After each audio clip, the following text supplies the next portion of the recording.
I hope all of you installed Power BI. So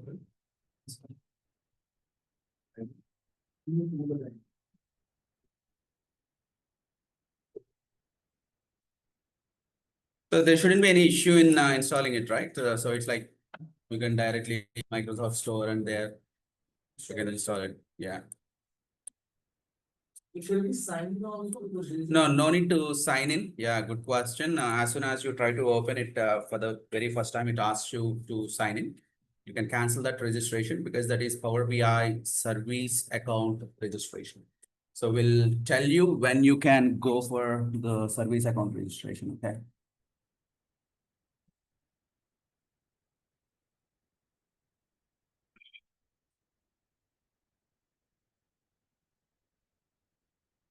Right, yeah. So Power BI, yesterday we just had a overall, idea like what is Power BI, how it looks, how to install and how to create a sample report. And it was kind of very easy report we created and it took hardly any 5 minutes.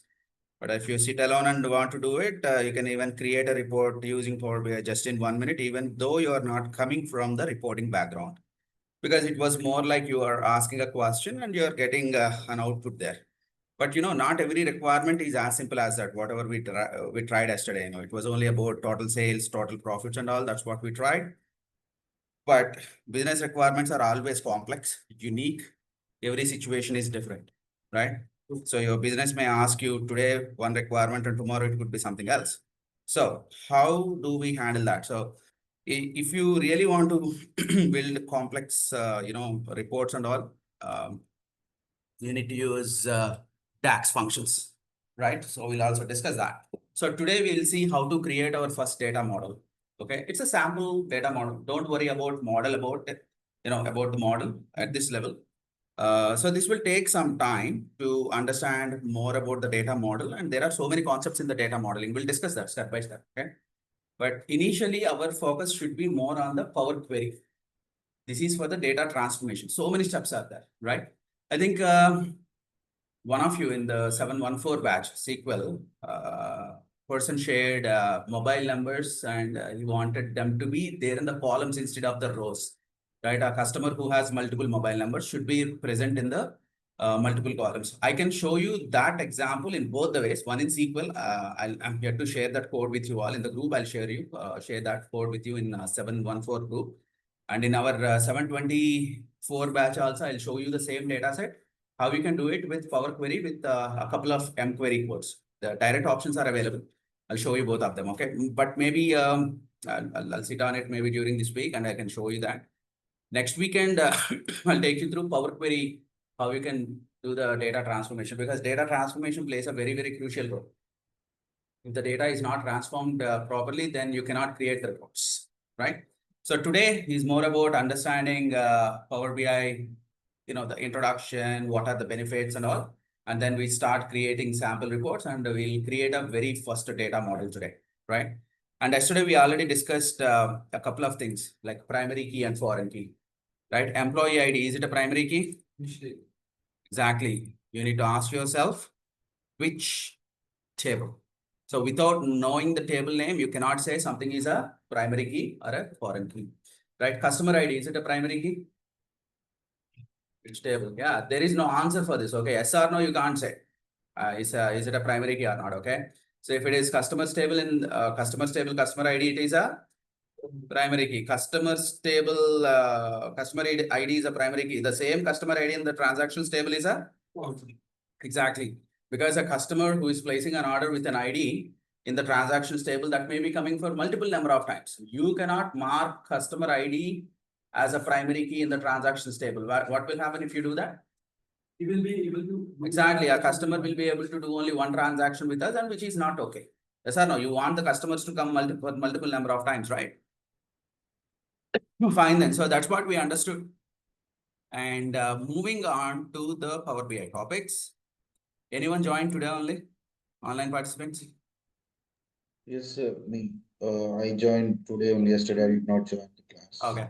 So yesterday it was more like an orientation and just showed the different opportunities available in the market and the overview of the Power BI. But yeah, I'm just taking you through the presentation today. And installation, I'll show you once again during this presentation itself. Okay, here we go. So why data analysis and data analysis, why it is important. And we also have something called data visualization. Why data visualization is important in the reporting, right? So this is what a common example that I always use. Let me just quickly show you.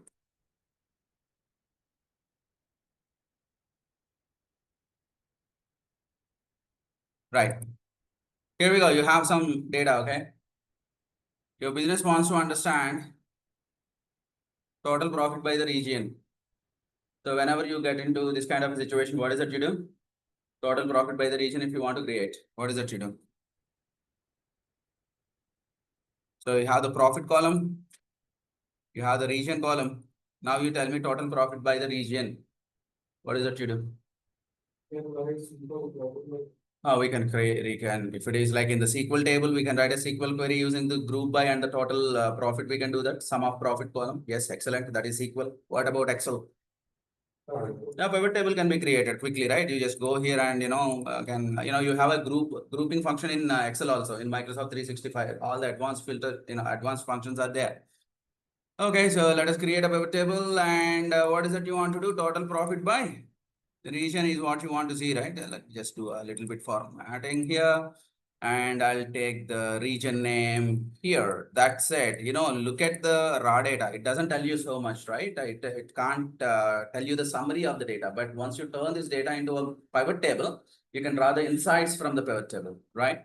Okay, so why data visualization is important in the data analysis? Data analysis is a process of gathering the data, fine-tuning the data, and reporting it so that the business can draw the insights, right? So we have the data and we were able to summarize the data with the help of pivot table. And now business wants to draw an insight from this pivot table, right? I'll ask you a question and I'll give you only 5 seconds time. Which region has the least profit? Time started. 1, 2, 3, 4, 5. What is it? Central, right? Who is the central manager? Chris. Chris. Hi, Chris. Okay, so I'll just, I think protected it.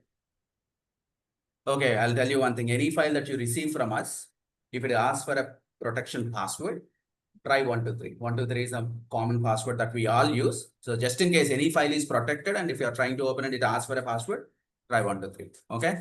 All right. Hi, Chris. Let's keep it short and sweet.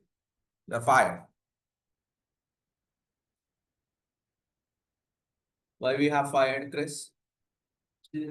Profit is less. I don't want any of the employee who has, a less profit there, right? So the least profit, and that's what. And by the way, I got it out. Like central is the one, right? Least profit. Okay. So Chris is the central manager. Okay. I think we sent the email to the right person only. But here's the catch. Let's do a small modification to or enhancement to the pivot table. I go to the pivot table. Do you know what is a pivot chart? A chart that is connected to a pivot table or a summarized chart that you can create.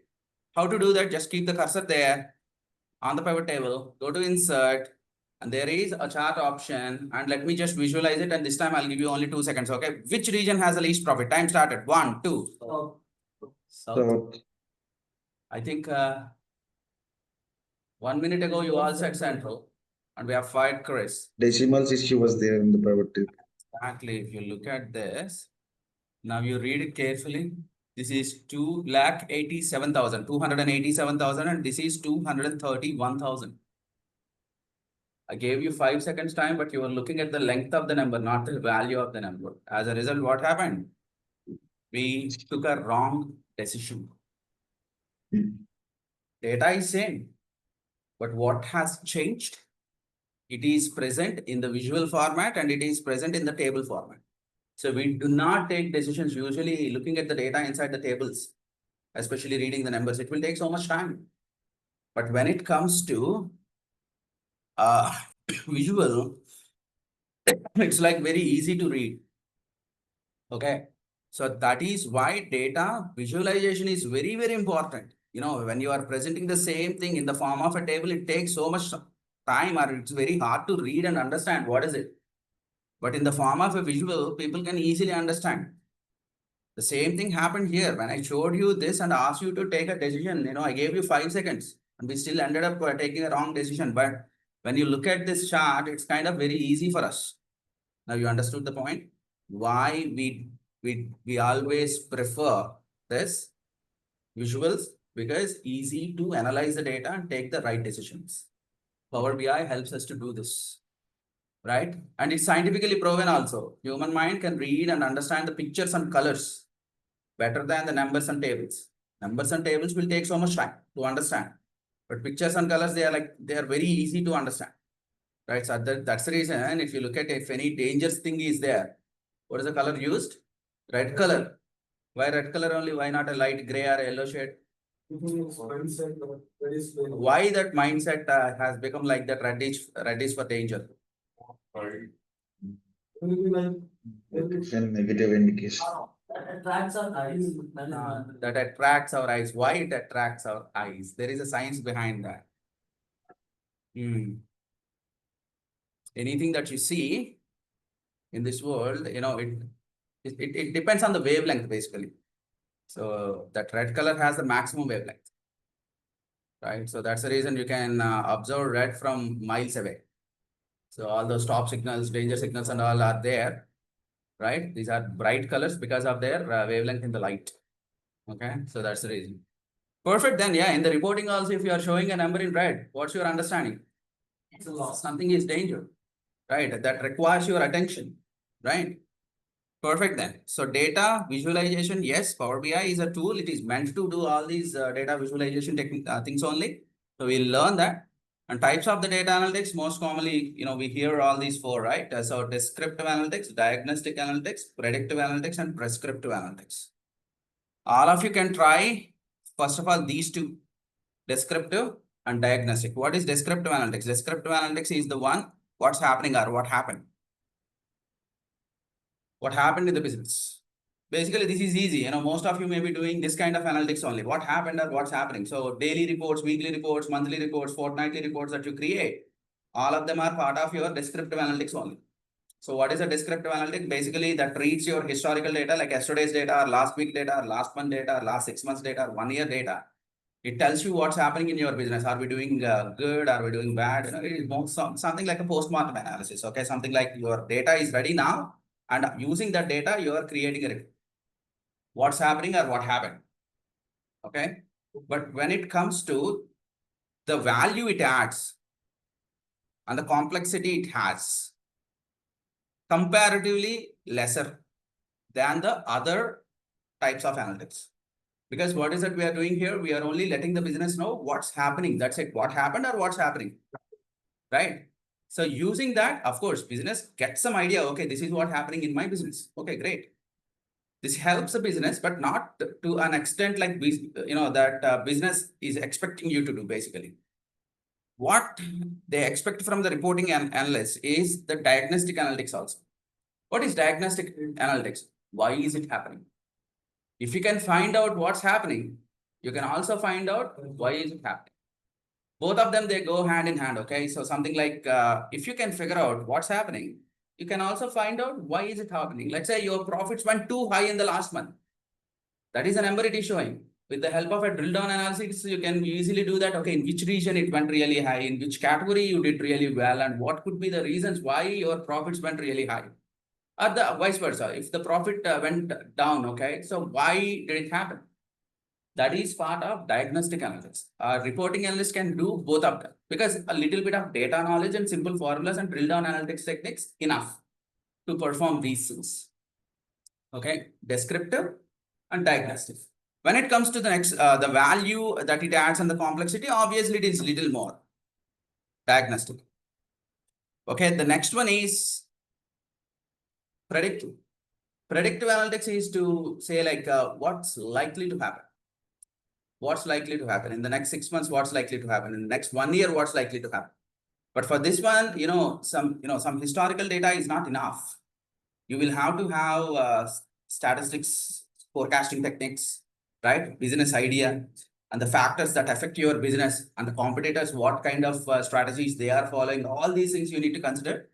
And then only you can suggest the business what's likely to happen, predictive analytics, right? See, every business wants this kind of a thing. In the next 6 months or next 1 year, this is what going to happen. If you can predict it well in advance, yeah, business can take the advantage of that, right?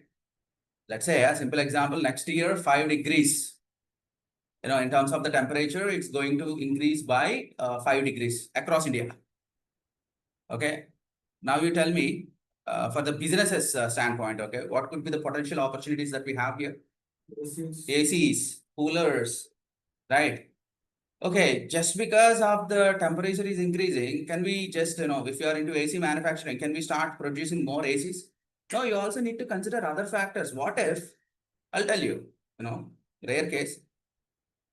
What if, not very rarely, sometimes it happens, like what if something like there is an economic crisis in India, right? And everything like, people are losing jobs and no money circulation in the market, and people will be able to afford to buy an AC at that point. No. So that means it's just not only one factor, you need to consider so many other things if you want to increase the production. See, this will take some time. Predictive analytics is not that easy. Randomly taking some historical data and with the help of statistics, if you forecast something, it may or may not happen. That is the reason we say that what's likely to happen, what will happen, no one can say. So if you want to predict it, at least close to the result, okay? You can't say 100% guarantee, but at a 95% confidence interval, something can happen like this. Okay, so you can predict the future also. But for this, your historical data is needed, statistics knowledge is needed, business, the factors that can affect your business are needed. The entire global economy condition, so many things that you need to consider if you're looking for a very big decision. Okay, if you can predict what's likely to happen, then the last one is prescriptive analytics. What is that I need to do now? Okay, so prescriptive analytics is like what do I need to do now?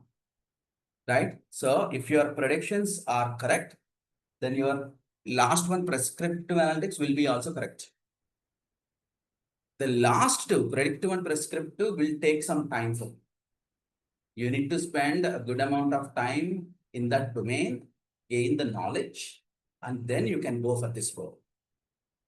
Right? Now there are so many models available. Let's say if you are like after this, if you are going for Python or something, then you have ML models available. You just dump your data, you tell your entire thing there to that ML model, machine learning model. It can tell you what's likely to happen. It analyzes it, and so many things, so many people created. You just need to dump the data in the right format. That's it. Right? Yeah. So businesses, they look for these 4 types of analytics, and as a beginner with Power BI, you can focus on the first 2, descriptive analytics and diagnostic analytics. And as part of this training, I'll be covering those 2, right? And the rest of the 2, with your experience and other techniques, you will have to learn them. Okay. Using Power BI is what we are going to do all these things, descriptive and diagnostic analytics. We will, in our project work, we will do 2 projects. Okay. In our project work, we'll try to find out what's happening, why is it low, why is it high, and what could be the reason, and so many things are there. We'll use powerful DAX functions and all, and then we'll figure out, right?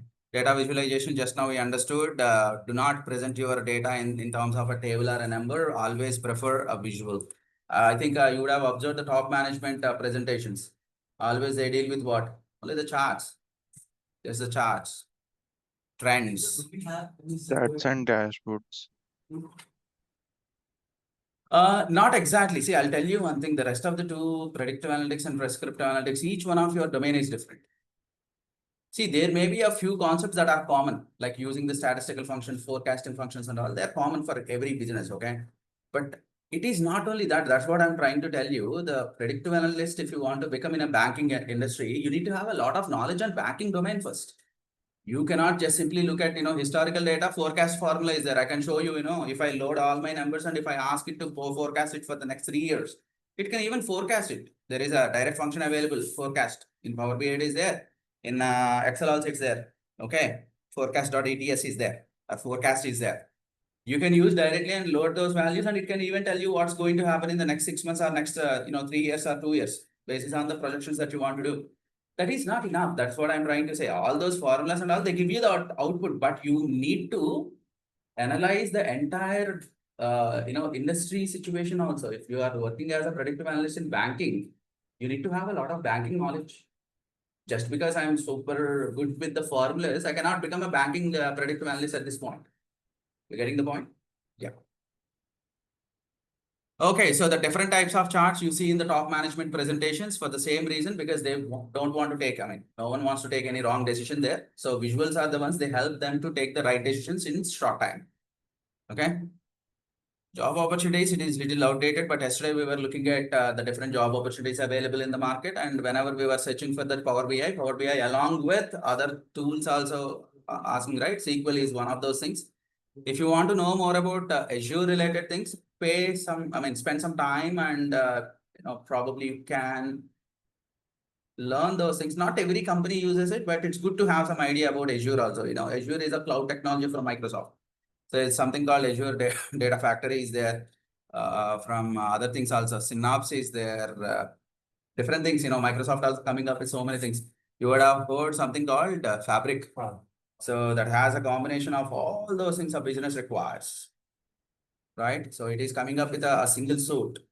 So using which a business can do right from, application development, database development, data lake, store the data, build the data pipelines, AI models are there while doing that. And for the presentation purpose, you have Power BI, notifications purpose, you have Teams and so many things. Everything is like a single package. But sometimes I feel like it's like a very really, heavy package also. See, one thing has so many things, even it's like really difficult to understand each and everything in that. So it will take some time. So that is one of those things, like Microsoft always aims for it, like, a low cost solution, right? So that is one of those reasons. I think most of the companies are also going for that. Let's see how it happens, how it goes in the future. But at this point, yeah, the good number of companies are actually moving towards that. Okay. What was the name you said? Fabric, Microsoft Fabric. Data analyst opportunities and the salaries, yeah, an average pay, yes, it is around 5 lakh per data analyst. The simple, supply and demand role. More data analysts are present in the market. Obviously, the salaries will go low, right? But at this point, it's okay. Still 4 to 5 years, I can easily say that we all can survive easily. But after that, we'll have to upskill again. No other option. The most commonly required skills for a data analyst is Excel is there, SQL Server is there, querying related things are there, RDBMS idea should be there, statistics must be there, Power BI, right? Either Power BI or Tableau, it's up to you, right? It depends on the company, which kind of a tool they want to use. And we also have Python. Finally, the dashboarding skills, right? So these are the things that we need to have idea about, so that you all can aim for a data analyst job. Good thing is that most of you already learned Excel and SQL, right? Power BI is another one that you need to. Now you are learning, and the next one, Python. If you are interested to go towards a little bit of programming also, then go for it. Okay. All right then.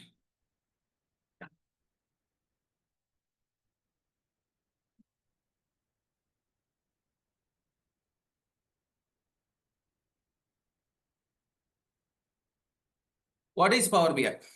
It's a self-service business intelligence tool. Okay, BI, business intelligence. So basically, all those reports, analytics can be done easily with this. So it has 4 things in it. And these 4 things are actually not new. Out of these 4, 2 have been there. The very first one is Power Query.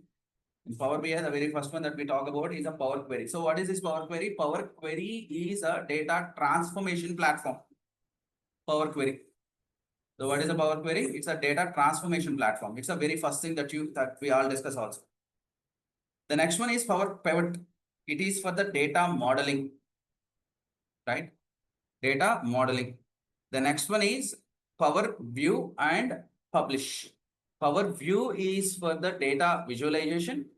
Power BI Publish is for the publishing of the report, nothing but you can make it available online.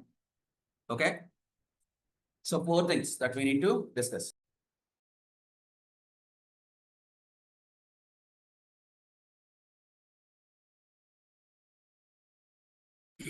All right.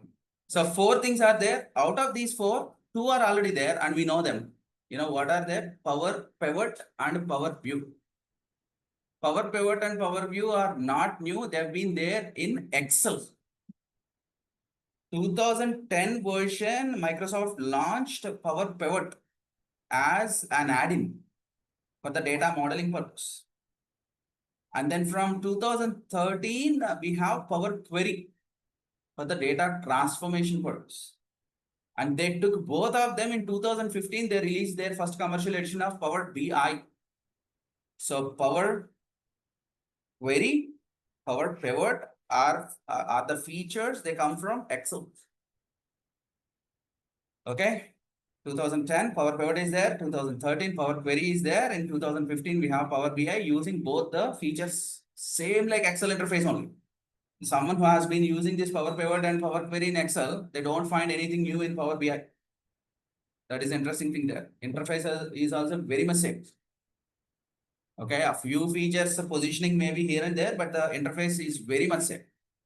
Okay, so the next one is Power View. This is the place. Power BI desktop is what we use for the Power View purpose, and there we have the different visuals that are connected, interactive visuals. I'll show you all those features. Okay, what are those connected and interactive visuals? And finally, how to publish it online. Usually when you create a report, if you want to share it with your client, what is it you need to do? What is it we do? We publish it, right?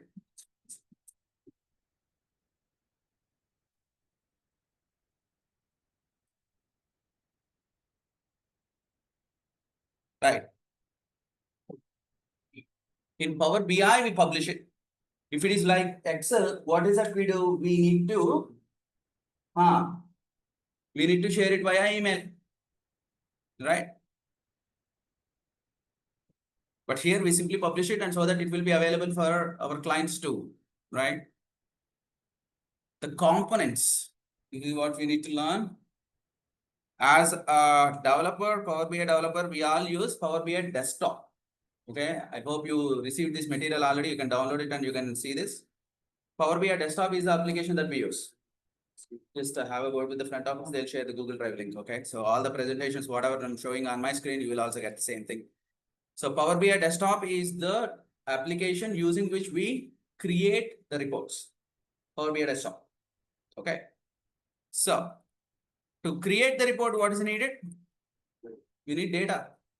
And this data can come from any source. The data can come from Excel, CSVs, web pages, PDFs, folders, JSONs, XMLs, whatnot. You name anything, that connector is there. You can easily connect to it, and you can read the data and you can create the reports. So you use Power BI desktop to create the reports. To create any kind of a report, you need the data, and the data can be any data set you can use, any data source you can use. And once the reports are ready, the same reports will be published onto Power BI Cloud, nothing but Power BI service. So what is this Power BI service and how it looks? Let me just quickly show you a report example on a Power BI service. We just need to go to app.powerbi.com. I'll show you how to create your Power BI service account and log in, and you can. I'm currently using a free account there. Okay. So you can just go ahead and you can publish your reports, and the recent one, I think 712 is the batch. So you can create different kind of reports and you can publish them there. And the end users can directly view the reports there. I want to show a line chart, or I want to show it like a map chart. Okay, in the line chart, what if my sales are increased by 70%, how the lines look, right? And I just want to see only the East region, South region, whatever, South region, consumer only, right? You see that how it is changing all of them, right? So if I want to put, a particular point only, I want to filter, I can even click on that. Okay, so it can filter the numbers there. And if I want to clear all the slicers, I can clear all the slicers, right? Done. So this is Power BI service interface. Okay. You will also be able to create your account, and I'll let you know the steps how to create this. At this point, don't register for Power BI service, not needed at this point. Will be just using Power BI desktop. How to publish it, I'll show you, right? But for that, you need to create your Power BI service account, okay? So that is fine. Once you publish it, see, this is the beauty of it. Once you publish it, you will be able to read the same reports or the dashboards using your mobile device or a tab or a laptop or a desktop, any device. You just need to connect to the internet, log in, and you can view the report. In the traditional reporting, the way we used to do is like after a report is created in Excel, what is it we do? We again, write an email, attach that Excel file to the email and send it to the client. Okay, please check it, something like that. Now it's not in that process anymore. We just need to publish it so that the client will be able to read the data using the mobile device or a tab or whatever. Understood? Like when we are doing it for like, is it? Like things are very small, right? So we Right, can on the do- mobile phone, yes, I understand the objects and all, they may be looking little smaller, but the point is, you can zoom in if you really want. It's like any other application only, it's like very easy to use, right? And someone who may not have that much time to log in a laptop or something to view that, or on the fly, if you want to see something, you really no need to turn on your laptop. On your phone itself, you can see the numbers. Right? So there are card visuals and different kind of visuals we do, and we can also create different kind of layouts for the mobiles as well. There is a mobile layout, a separate layout for the mobile as well. We'll see that in the dashboard designing, right? And laptop or desktop, anyways, it's like a web browser interface only. You can use that. And finally, that is fine. We created a report. We are consuming, let's say, the data coming from Azure SQL Server. We created a report, okay? Or we are consuming the data from a local Excel file, and we created a report. And we published it, and the clients are happily viewing it in the laptops or a desktop or a tab. Great. But every day, the data changes. Yes or no? You created a daily report. Today, it shows yesterday's data. Monday, it shows Sunday's data. Tuesday, it shows Monday's data. So if this is the case, then how do you get those updated numbers in the report? So that means every day you want to publish the report or refresh the report manually? No, we don't do that. So this is something like an automated solution. So if the database gets updated, your report, you no need to manually refresh to get those updated numbers. There is something called a data gateway. Power BI data gateway. So what does it do? You can, using that gateway, you can start reading the data directly from your SQL server or an on-prem SQL server or an Excel file or something. If the data changes there, the data gateway is the one, it refreshes the data and it can load the data into your report. Okay. So we also learn what is a standard mode gateway and a personal mode gateway. We'll see that as well. Okay. How to install it. By the way, as I said, I think yesterday I already told you, we cover both Power BI developer, nothing but the desktop version, and Power BI service, nothing but the admin version. Okay. Both of them are part of this course. Okay. So I'll show you what all things as an admin you need to do, what all things as a developer you need to do. Both Power BI service and Power BI desktop concepts. Done? Okay. So I hope you got some idea. As a developer, what is the tool we are using now? Power BI desktop. And the data source can be anything. It can be right from Excel file to an Azure SQL Server, anything you can use, right? Where do we publish our report? Power BI service. It is a cloud version of the Power BI. Tableau has Tableau public. Power BI has Power BI service. Okay. And then what all devices, using what all devices we can consume the reports? Any of them, like mobile, you have Power BI mobile, right? You have a tab or you have a browser to directly log in, right? How do we automatically refresh the data? Using a gateway, Power BI data gateway that acts like a bridge between your data source and your report, right? It can continuously, extract the data and fetches that into your report. Okay, done. So you got some idea about the components. As a Power BI developer, what is that we do? We use the desktop application, and yesterday I asked you to install Power BI desktop. And the process is very easy. I think I hope all of you have installed. If someone recently joined, I mean today only joined, I'll show you the process once again. It's like easy step only. Great. As a report developer, what is it we do? We develop the reports. Or a data analyst, what is it we do? We develop the reports. Every report development in Power BI, there are 6 stages. Okay. What is the first thing? We get the data. And the data can come from Excel, CSV, PDF, folder, PDF or web page, right? JSON, XML, whatnot, PostgreSQL, MySQL, SAP, HANA, S4, Oracle, right? IBM DB2, whatnot, you name anything, that connector is there, right? Your data can come from any source. Okay, but when it comes to the sources, we talk about 2 types of sources: on-premises data sources, cloud data sources. Okay, data source can be anything. One is on-prem, we simply call it as on-prem or on-premises, and the other one is a cloud. Okay, on-prem, cloud. On-prem is nothing but that is something located in a physical system like this. And my laptop or your laptop or your company, systems or server system is there. That is on-prem, which is locally available. What is a cloud? Online. Exactly. Something that is available online via internet, you can connect. Okay. So cloud is nothing but, there is a data center for that, but that can be accessed via internet. Okay. The data is not physically located in your office. The data and the servers are located somewhere else. And, there are providers, the cloud-based providers. Okay. Like you have Amazon Web Services, AWS is there. From Microsoft, you have Azure is there. From Google, you have Google GCP, Google Cloud Platform is there. All those big players are there in the market. They offer these cloud services. You get a question, why do I need to go for a cloud-based service? Why can't I have my local server? Again, if you are maintaining a local server, you need to have that infra.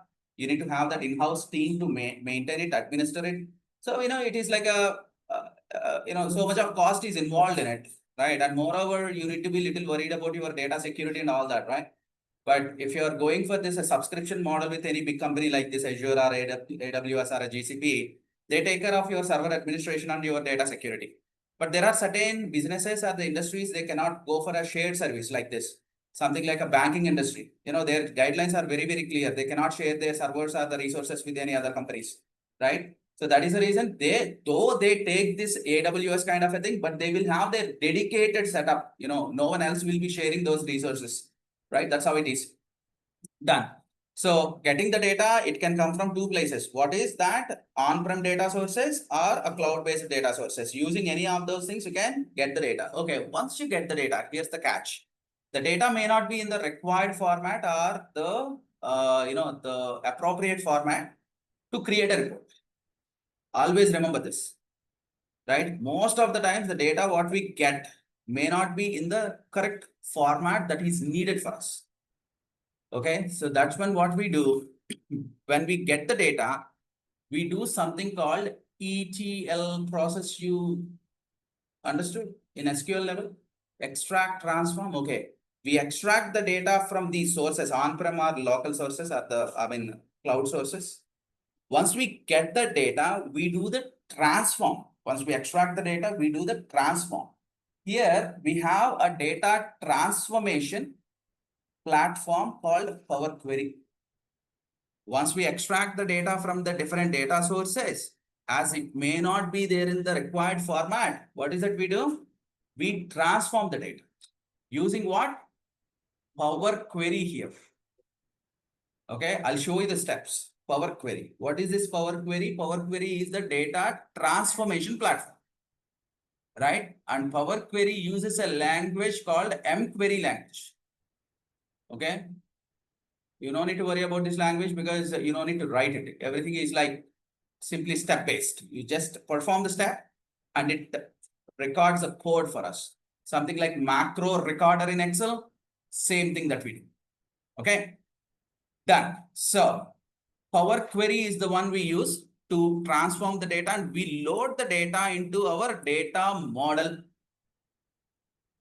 Okay, we load the data into our data model. So this is where we talk about the relationships. So many concepts are there. Just only relationship is one of the concepts in data modeling. So there are so many other concepts also.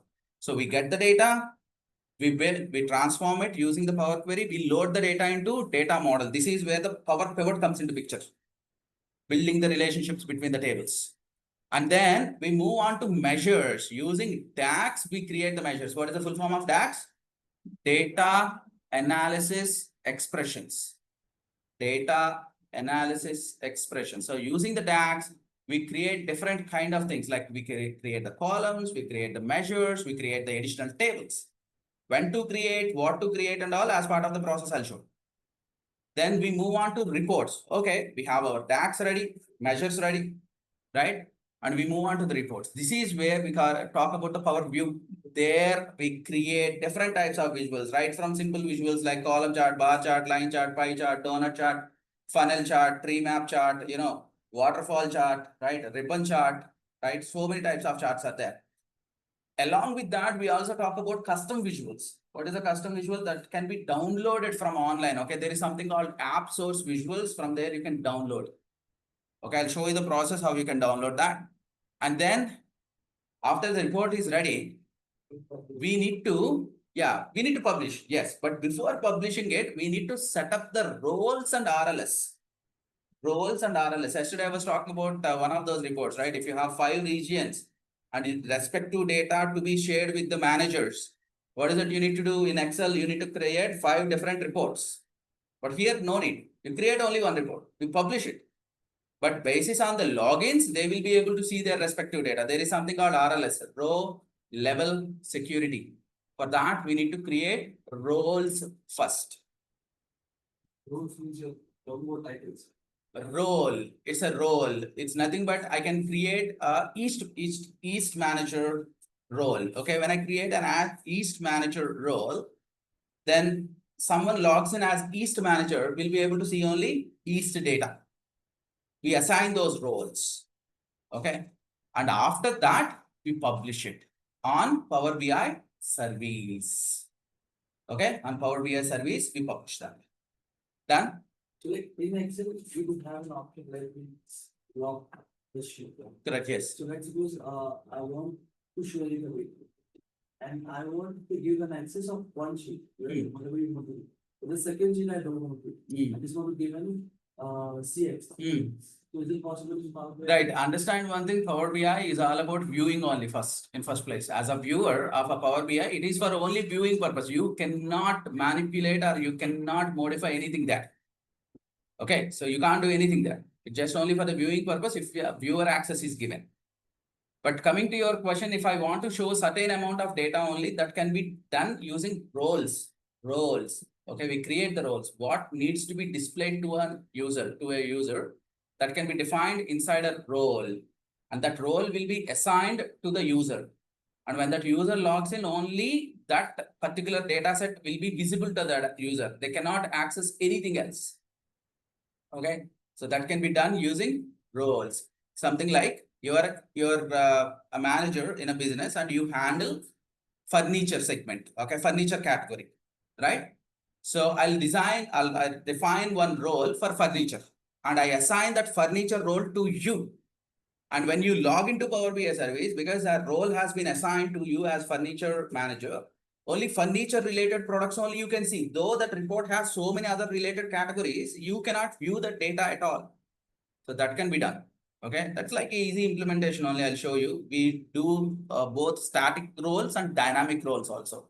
What is it? We'll see that later. Okay, and finally, after defining the roles and assigning the row level security, we publish the reports. Okay, done. Right, prerequisites, basic knowledge of PC, and I think all of you are good with that. And you need to have some idea about the browsers like Chrome or Edge or something, and internet connection is needed. Excel formulas and SQL desirable. You get a question to learn Power BI. Why do you need Excel? Trust me, if you are joining a company, working, I mean, even if you start your own business or you are working as an employee, there is no way that you can go away from Excel, right? On your last working day also, you will have to send out a report using Excel only, right? Yeah, that's how it is. Yeah. Okay. SQL is desirable because we discussed right yesterday also the primary key, foreign key. Today we'll see our first data model. Then also you will understand. Okay. All right then. So coming to the Power BI versus Tableau, both of them are great tools, no doubt. If I'm taking a Power BI session, I say that Power BI is great. Okay, if I'm taking Tableau session, I say Tableau is great. Okay, it depends on the topic that we are talking about. But both of them are great tools. One thing, in one place or a couple of places where Power BI has a little advantage over this Tableau is pricing. Tableau licenses are little expensive compared to Power BI licenses. A pro license user is just only a $9.99. Okay, and there is a PPU, premium per user, somewhere around $25.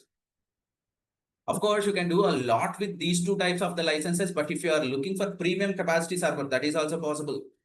But that is really expensive, $4,995 per month.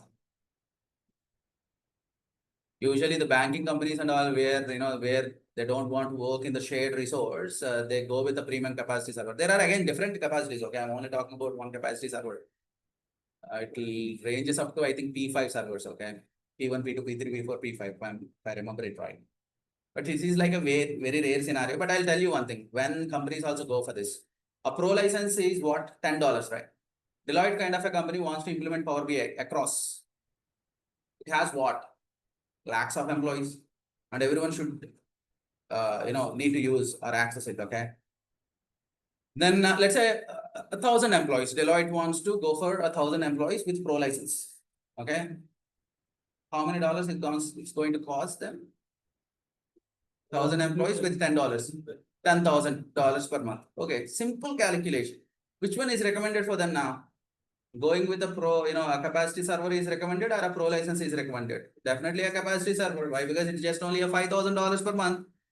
And moreover, if you are taking a capacity server, you don't need to have all the pro licenses. Okay. So sometimes the users may be just end users. They don't need to develop the reports. They don't need to publish the reports.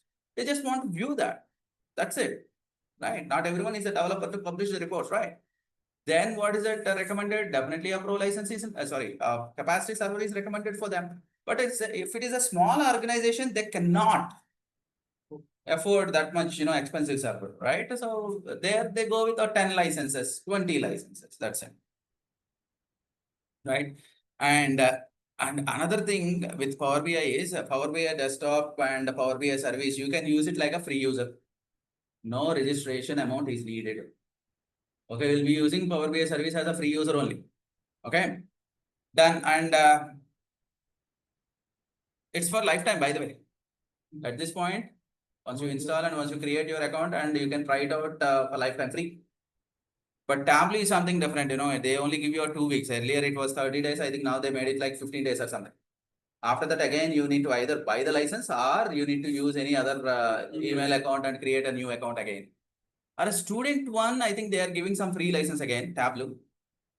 But again, they every now and then, basis on their commercial models and all, they change those things. So it's not a static one always. Okay. Custom visuals. Okay. Both of them, they have the custom visuals. Data storage. Okay. Here we go. You have a cloud-based and cloud and server-based. You can also have a local server for a Tableau one, but here it is, everything is managed by Microsoft only cloud-based. Okay. Data connectors available. Okay. Here we go. Where Tableau has advantage. Okay. It can handle large data sets. Tableau. But Power BI, when it comes to Power BI, medium-sized data sets, this medium-sized data set also, why there is a limitation is because when you want to publish the report, the data will be posted on to Power BI service, which is on the Power BI cloud, okay? Only 1 GB capacity file you can upload. 1 GB is such a huge file.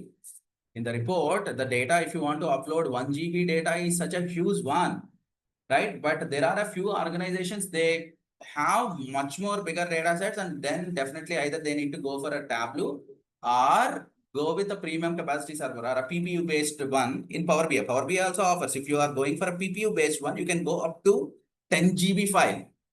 10 GB is such a massive one, okay?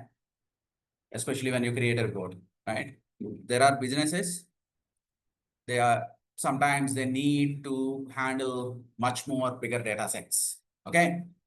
And then, coming to this, when they were, they brought into the market, 2015 Power BI, 2003 Tableau, definitely, almost like a 22-year-old application. right? And 2015 Power BI is just like a 10-year-old application, right? So Tableau has a bigger market because they have come into the market like almost like a 22 years ago. So all the big players in the market, all the big companies, they were able to capture them in terms of they were able to, offer the services to all these big companies because they have been there from the market, from 2003 onwards. But these days, we are hearing a lot of data migration related projects, the report migration related projects coming from, Tableau to Power BI or ClickSense to Power BI, different kind of things. These days, it is happening. Implementation very easy. When Tableau came, Yeah. that time there was any competition? This ClickSense is there. ClickSense ClickView is there. That's also there in the market, but again, it is mostly used in European countries. No, in Not in Asia and US. Okay, so there are very few companies they migrated to ClickSense and ClickView, but most of them US clients they use Tableau only. Okay, these days they are also moving to Power BI. And we have implementation. It's very easy, right? I'll show you. Can quickly create a report and I can easily publish it. Okay, I'll show you that process also. Measures we use DAX function and here it uses MDX and volume of the data. I told you already 1 GB, but as a PPU, you can go with 10 GB. All right. As a pro user, you can only publish up to 1 GB. There is a limitation. Okay. And finally, the environment Power BI is developed only for Windows. Nothing but if you have Windows operating system only, you can use Power BI desktop application for the development. But Tableau is designed for both Windows and Mac. Okay. Done. But any of the students here who got MacBook, you can't use Power BI desktop. Okay. And overall, both of them are great tools, no doubt. But yeah, companies basis on their resources and the budget availability, basis on that they will. Gartner Magic Quadrant for Business Intelligence. Let's see the most recent one, okay? 2024 or 2025.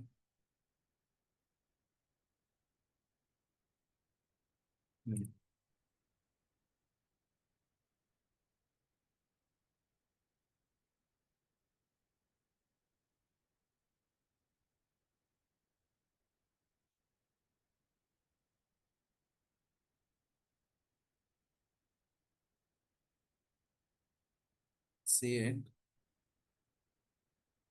See that.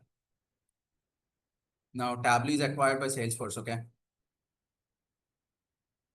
Microsoft is the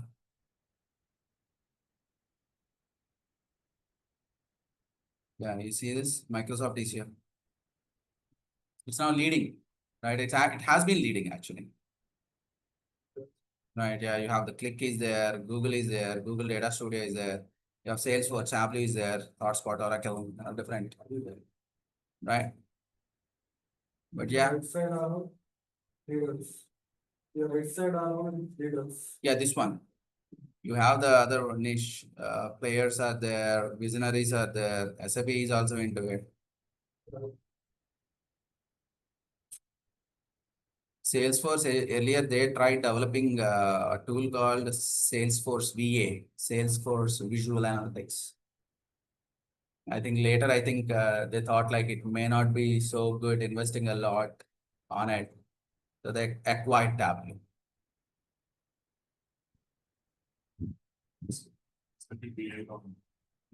BI, BOBI, SAP, Business Objects and Business Intelligence. It's a kind of outdated technology now. I learned this in 2012 and 13, SAP BOBI.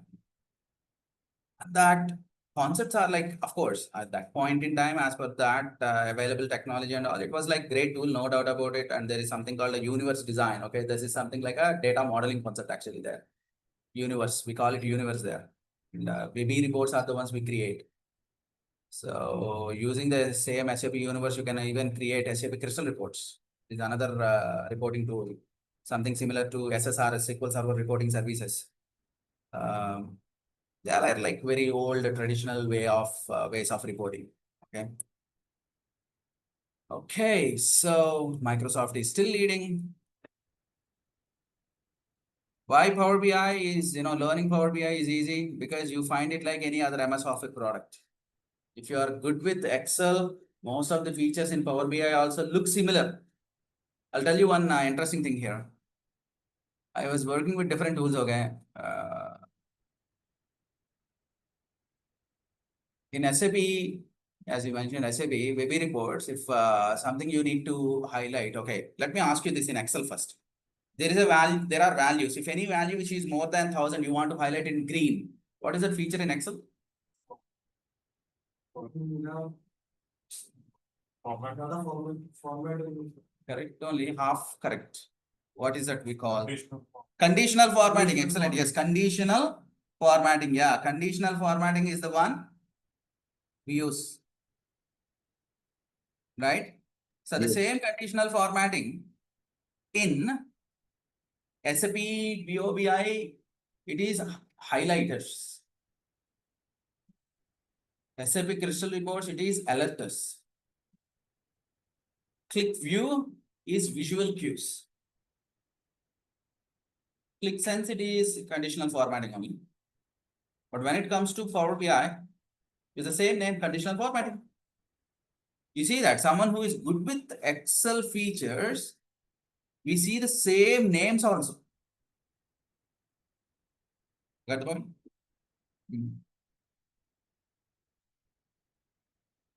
So Excel users to learn easily to adapt Power BI, okay? It can integrate the data from any data source. That's what I was telling, right? You can connect to any data source, be it a non-prem data source or a cloud data source. Highly interactive visuals and can be, connected. Let's say if you are looking at any report and if you are selecting any of these things, let's say I want to know more about California. When I click on California, it can even take me just to, all the California related details. If I want to know more about California, I will do that drill through to California and it will show me only California related specific details and I can go back to the home tab and everything is like very much interactive. I can click and I can see what's happening there. Right? So something like this, I want to know more about Florida. Okay, just click on Florida and it tells the story of the Florida. Okay. They can be exported to PPT, PDF, Excel, right? And I was telling you the same thing yesterday. Someone asked me after sharing the entire solution, building the entire solution in Power BI, and we shared the reports and dashboards with the client. And finally, they asked me, like, is there any way that we can export this to Excel? Because they wanted to again, see the same output, kind of an output or the data set in the Excel so that they can play with those numbers, right? Highly compressed data sets, right? If you are loading a huge data set also, it can even compress the data set into, some technique. There is something called Power Query Engine, okay? It basically compresses the data set. Even if you load a 1 GB data set into it, it brings it down to maybe around a 400 MB, 500 MB. That much compression can happen, okay? High quality visuals, region wise sales, map visuals, zoom out, and so many things are possible. You can zoom in and you want to more, go to a drill down there, particular state or something, like you can do that. Custom visuals, this is another interesting thing. A visual that is not present also, you can use it. Today, I'll show you how to create a custom visual, okay? So that's like really interesting. It's a cloud-based tool. You can access it from anywhere. You just need to have internet connection, that's it. Every month enhancements. This is what I was telling you yesterday also. Every month they come up with something or the other enhancement and there will be a newsletter. And in that you can find out what are the new things that have been added. It's a self-service tool. No one, even if you are coming from no background of reporting and analytics, you can easily create the reports and just by asking simple questions, right? Important visuals can be pinned onto a dashboard. We have a dashboard concept also. We call individual things as a report, and there is a dashboard concept also. We'll talk about what is a dashboard. Q&A, natural language querying. Yesterday, we did the same thing, Q&A visual only. You remember yesterday I created a report and I was just asking like total sales, total profit and all that. Just I ask a question and it returns the output, right? It can even automatically generate the insights on the data. You just load the data and you ask, generate insights. There is an option, I'll show you. And for the help purpose, there is a community available and there you can actually post your question and it can help us, right? So not only that, our Excelytics groups also have so many working professionals, and there also you can post your question, right? Currently, you are part of only B00724 batch. But once this batch is over, we will add your contacts to a bigger group of Excelytics, and there you have all the reporting related people only. So many students are there, like thousands of members participating in that group. And if you have any question, you can post it there, and usually students respond to that question. Okay. Where do I get it? Someone who joined today only, you can actually try this out. It's like very easy step. You just go to the start button and Microsoft Store. Search for Power BI Desktop. Don't get confused with the report builder. Yeah, you need to search for Power BI Desktop, and then yeah, it shows the very first one here like this, and you have a report builder, no need at this point. And you can, it's currently installed in my case, okay? So it's showing open, but for you, it shows get it. Just click that and it says around a 1 GB, and depends on the internet speed, it may take about a 15 minutes to 20 minutes. Okay. Once it is installed, you just need to open it. For the very first time, when you open it, it asks for Power BI service account registration. You don't need to worry about that. Just cancel that. I'll let you know when you can go for the service account registration. Alternatively, you can use this link to download Power BI, but my recommendation is definitely to go to Microsoft Store, and from there you download it. But the thing is that even if you click it here, it takes you to the store only. Both of them are same, right? All right. Fine then, let us take a quick break. Then I'll take you through the basic steps in building a report. Today I told you, right? We'll create a report. And for this weekend, for this week, you just try to create the same kind of report and play with the different features, so that next week onwards, we'll do so many things, okay? So take a break. 11:40 will be back. Okay, 11:25 it is, 15 minutes break. And after that, we'll take you through all those different steps in building a report, what all things we need to do, and how we can get the data, how to load, how to build the relationships, the data modeling, a simple data model that we create. And yesterday we discussed what is a primary key, foreign key, right? So the same concepts I'm going to implement today and show you how effectively, our data model can be created, right? Certain things are there, step by step we'll learn. Done? Yeah, take a break. 11:40, we'll be back. The one question. Yes, please. Like in Excel, we do have ribbon, right? Hmm. So we can see all the view. Yes. Like so here also we have only. Same ribbon. So it will be like as it is new to us. So I need to explain these things. Yes, yes. See, that's why in the Power BI interface also, if you look at, you have the ribbon tabs only there. In the ribbon tabs, you have the groups. So different features are there. Each and every ribbon tab. We'll be using all of them. Almost everything will touch. Okay. Right? Right. As and when we need to discuss a particular feature, then I take you through that. Ribbon and the group. Okay? Done.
Okay.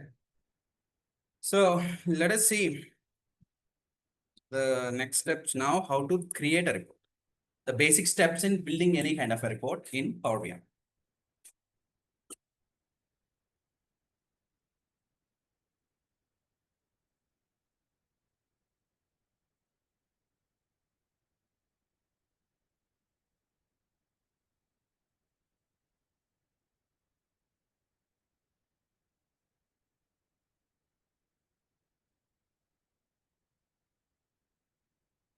Just give me a second.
Let's see how to create a very first report in Power BI. So for this, I'm going to use for most of the reports, I'm going to use the data sources that are already there in your material package. So this will be shared with you, or I think this was already been, shared with you. So go to data sources. I'm going to use one Excel source, right? You can use many other sources also, but Excel is the most commonly used data source. And again, it's very easy to access and the file can be shared with you. Otherwise, I can also use SQL Server or an HL SQL Server table or something. But again, if I'm using those kind of things, then again, you need to have the same kind of setup in your system as well. But Excel is the most easiest one to use. Okay, so let me just open that. Yeah. How many sheets you see there? 5 sheets? Yes? Okay. 5 sheets.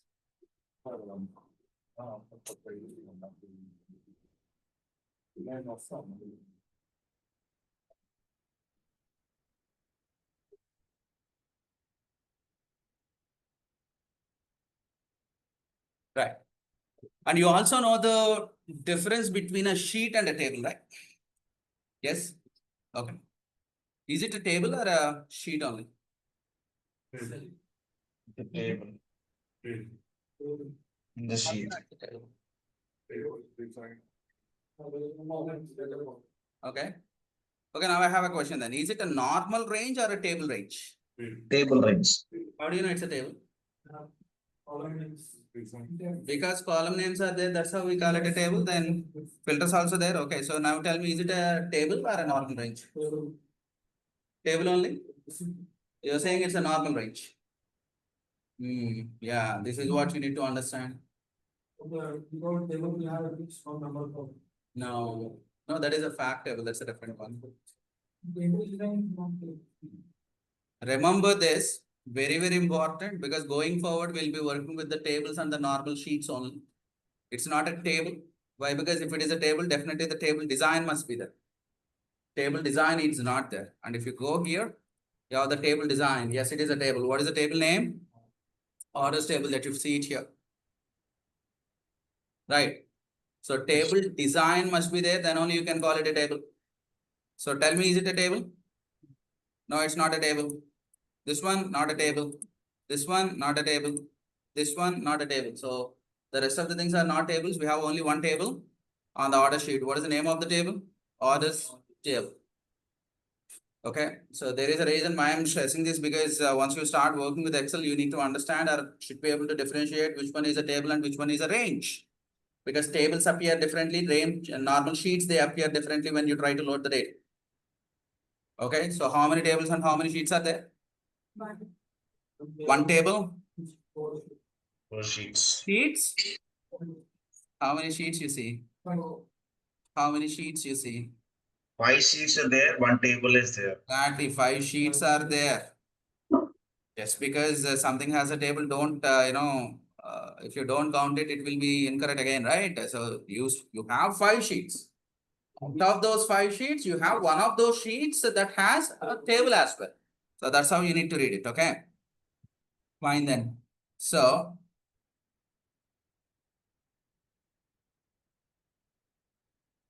here we go. Close this. And what is the name of this workbook? Super Stores Data. Let us create our very first report. Take Power BI. The very first time when you open this will ask you for Power BI service registration. I said, don't register now, cancel that. No need to register. Go to blank report. Take Excel workbook as your source. You can take it from here, you can take it from here, you can take it from here, or you can take it from here, any place. Everywhere the first option is Excel only. Why Excel only? Most commonly used.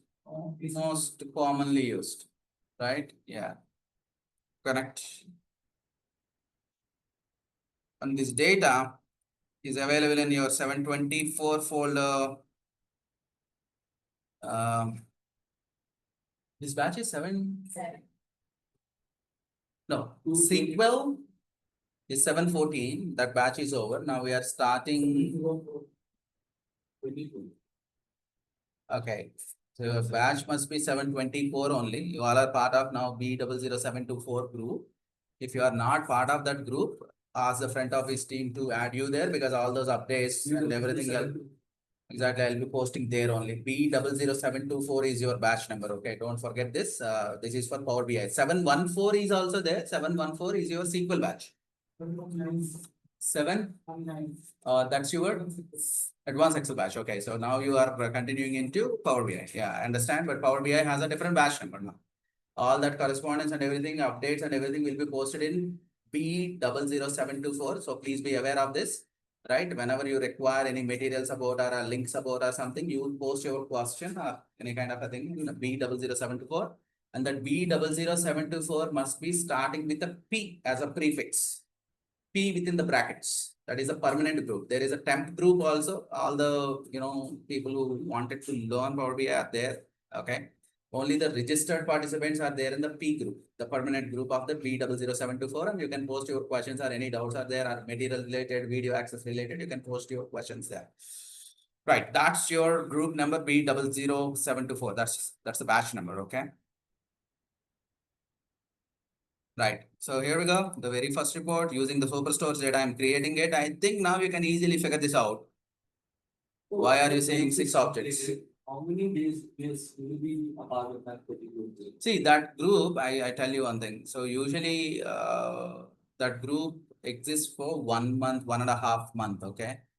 After that, you won't be removed, just that your contact will be moved to a bigger group, into a different group. Right? There you have other Excelytics students and working professionals. You will be joining that. So once the batch is over, So like, if we have any questions, if we you post can it still in- post it there. Yes, So you also. I'm there in each and every group. Fine then. So how many objects you see there in Superstore's Excel workbook?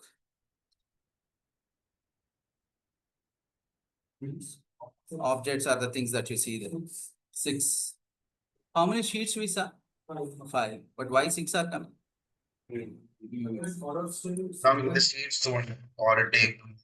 Exactly. Understand that this is a table. How do I know that it's a table? Because you look at this header, Yes. looks like a table. It's a table. Okay.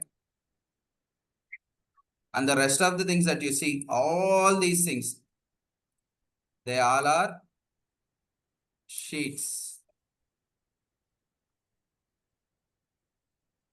How to identify they are sheets? You look at this here, the sheet tabs.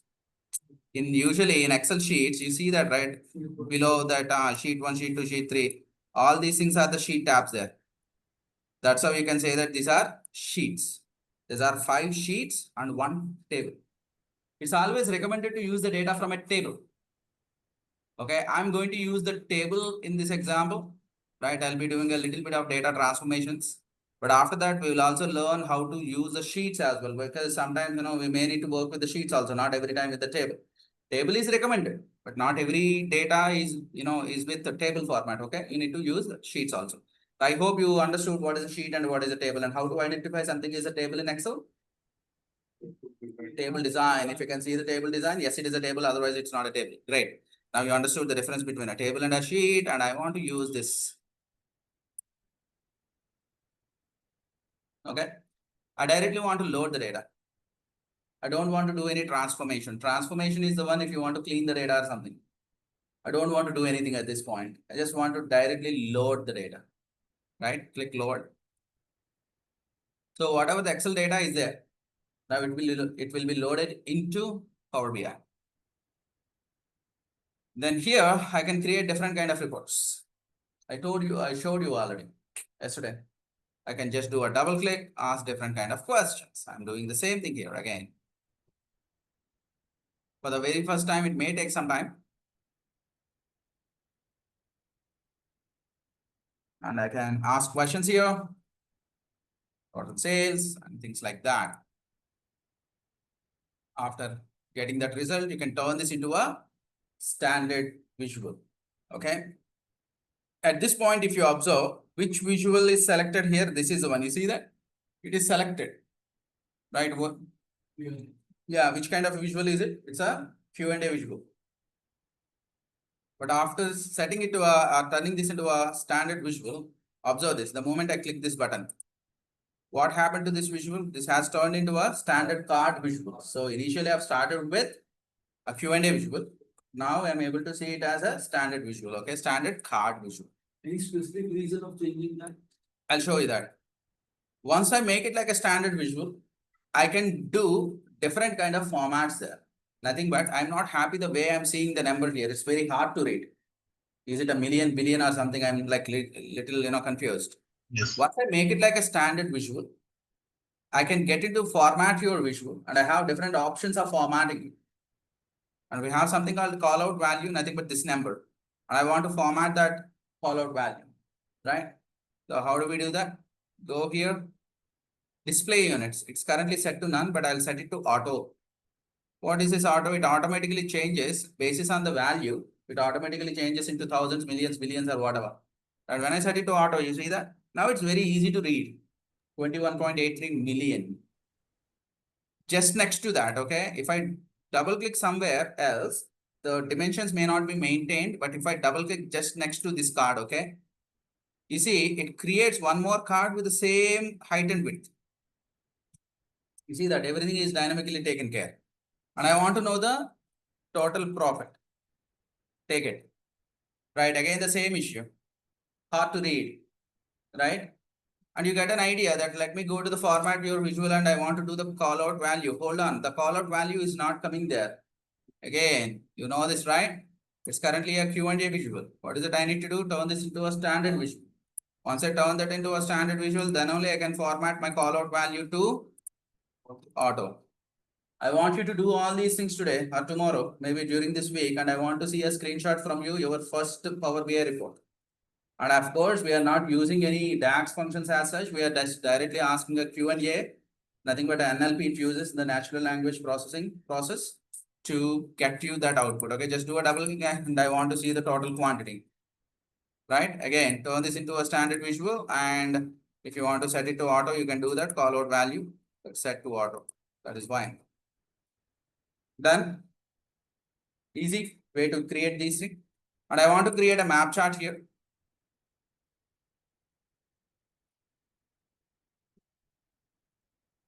Yesterday also I was showing you the same kind of a thing, right? What I want to get total sales by state. Total sales by state, right? When I do that, the standard visual is a bar chart. But if you want to see it on a map, you just need to ask it on a map.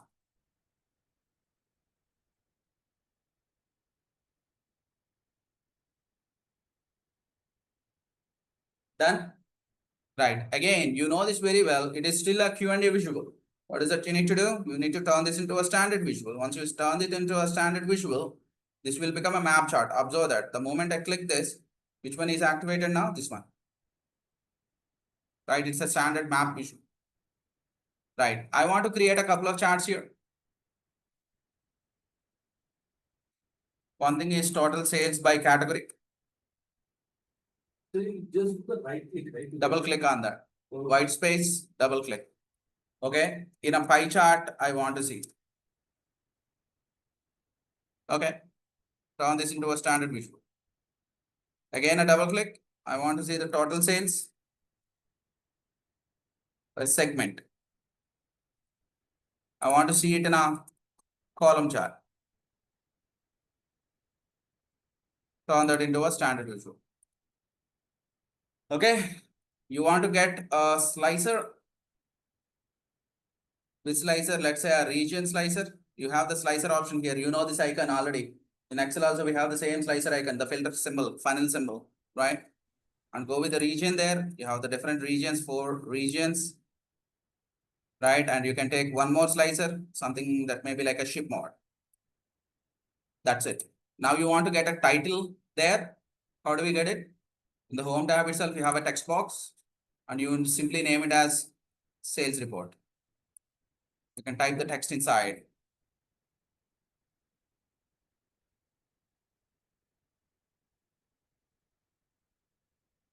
Right? And make it a maybe a 36 size, make it bold, make it center. If you want, you can apply any color there. Like it's up to you. I'm just randomly applying some color there. That's it. Right? Yesterday I just showed you, but today you got some idea of what all steps I did. And I want you to do this and I want you to create your first report like this. Okay. Done. And I want to save it. Right? And when you save the file, a file of Power BI gets stored in a stored with a .pbix extension. PBIX, a Power BI file extension. Something like Excelytics DOCX, PPTX, PBIX. Okay. So file save as, and I want to save it desktop location 724. I'll be saving all our files in the sample reports folder only. Okay. The very first report I'm creating, it's 00 Excel table is our input. Okay. 0250914.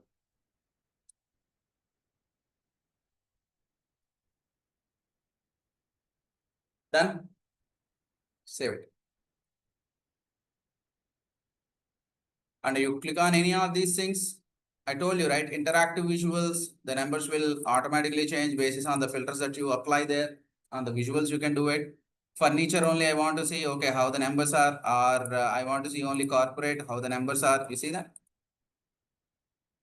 Or using any slicer, you want to see only central data, or east data, south data, west data.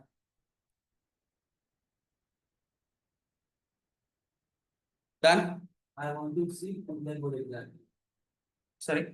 Like when we are typing that, like what exactly you want. So simply we need to write, I want to see this. You can give a complete English statement you can give, or simply you can also say total profit by segment. So you need to see the columns first. Profits column is there, segment column is there. Then you can ask total profit by segment. So the questions that you can ask basis on the data that is available. You know, if I ask like what is the total population, it can't, this model can't answer that because you don't have any population field here. So that means each and everything that has something called synonyms also. Okay, so we'll talk more about the Q&A visual and how to set up the synonyms. But at this point, you just ask those few basic questions basis on the columns that are available here. If I am asking anything about, okay, what is the highest gold price? If I ask this model can't answer that because there is no gold price column. Does it throw any error or? It doesn't show anything. It doesn't give you any drop down. While I'm typing it, it is giving you those suggested topics and I'm choosing it. It can't give you, such kind of a thing. If you are asking any irrelevant question, which is not there in the model. So it won't give.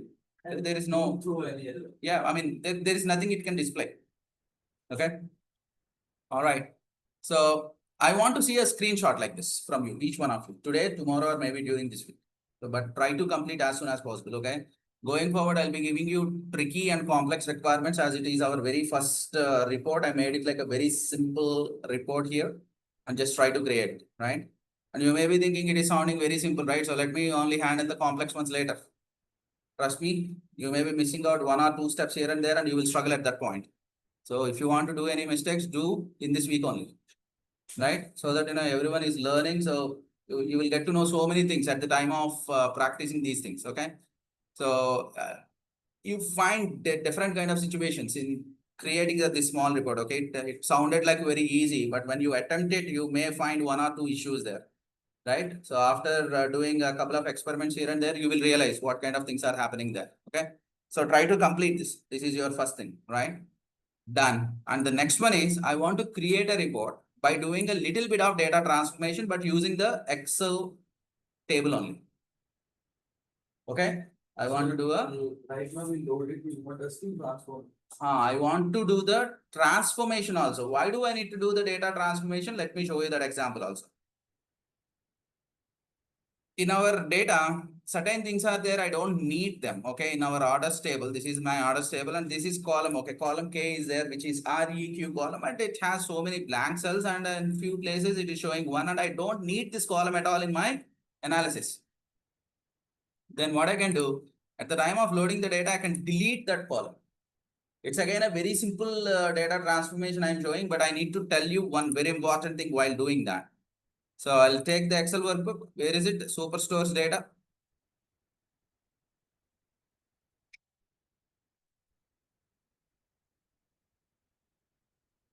Select that. Open.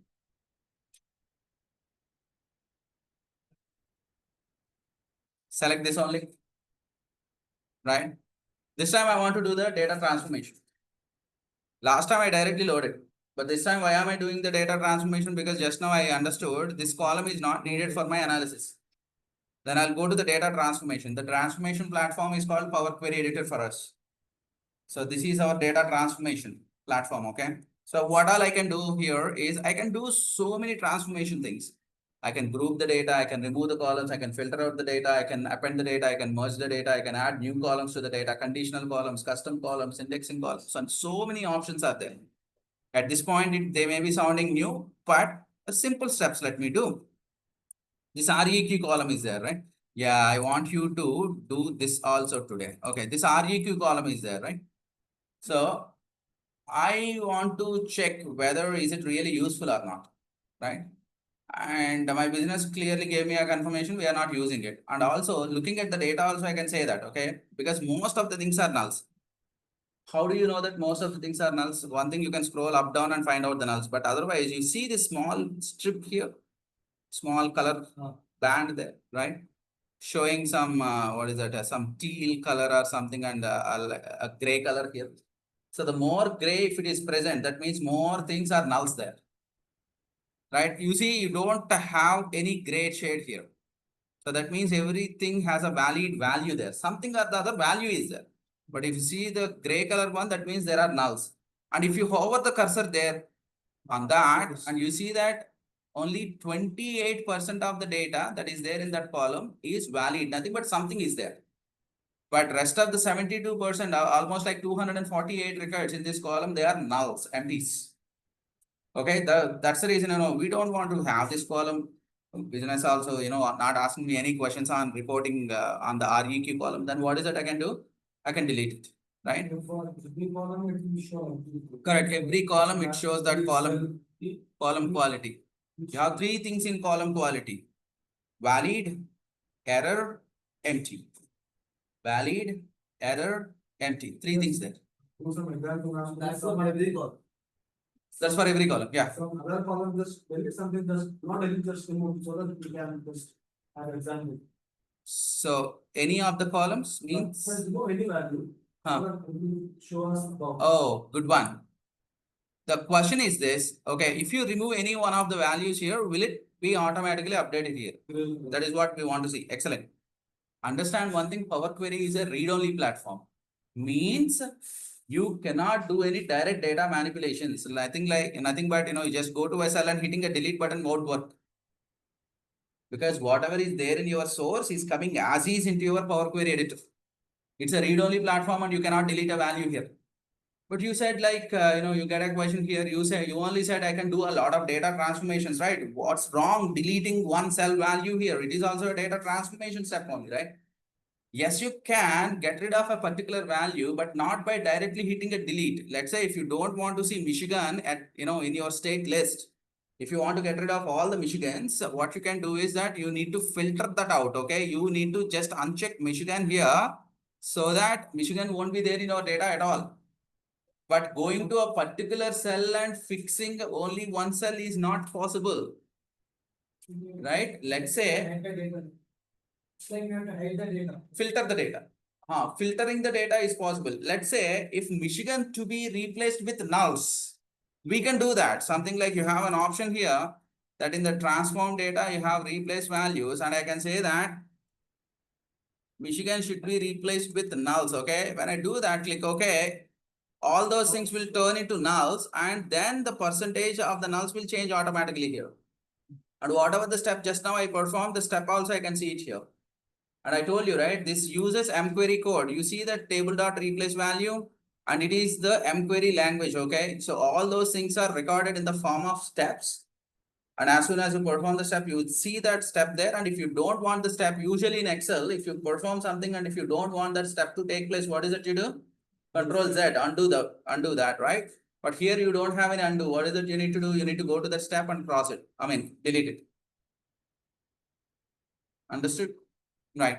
So REQ column I want to remove. How do we do that? Right click.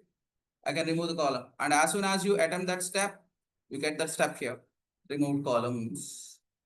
And all those steps will be there, will be there permanently. Permanently they will be there because your data needs to go through all these steps. So let's we have performed 5 to 6 more steps, right? And now we realize we shouldn't delete that. Correct. Yes. So can we go ahead and if we just click on remove that particular, it will come again. Exactly. It's a good question. Let's say after performing 20 steps, we realize step number 5, we did something wrong and it's supposed to be there, right? And you can't delete the value or you can't replace the value or something, and that the step needs to be removed. Yeah, go back to any of those steps and you just cross it. You just delete it. That's okay. So But you need to understand what kind of dependencies it has created on the rest of the steps you need to verify before deleting the step. Right. Let's say you wanted some calculations to be done on a particular column. So you change the data type of the column to a number and it's working fine. And rest of the calculations are automatically working fine. Okay, so you perform 20 different steps like that. Later you realized, oh, changing the data type is actually affecting something else. So you just deleted that, changing data type to number, and you moved it back to text. But using that number, you already did so many calculations in the rest of the steps. But changing it back to a text will affect all your rest of the calculations, the numerical calculations that you did. So what I'm trying to tell you is, if you are performing a step and using that step, you performed, let's say, 20 different steps, and now you're deleting the step, make sure it has no effect on the rest of the steps.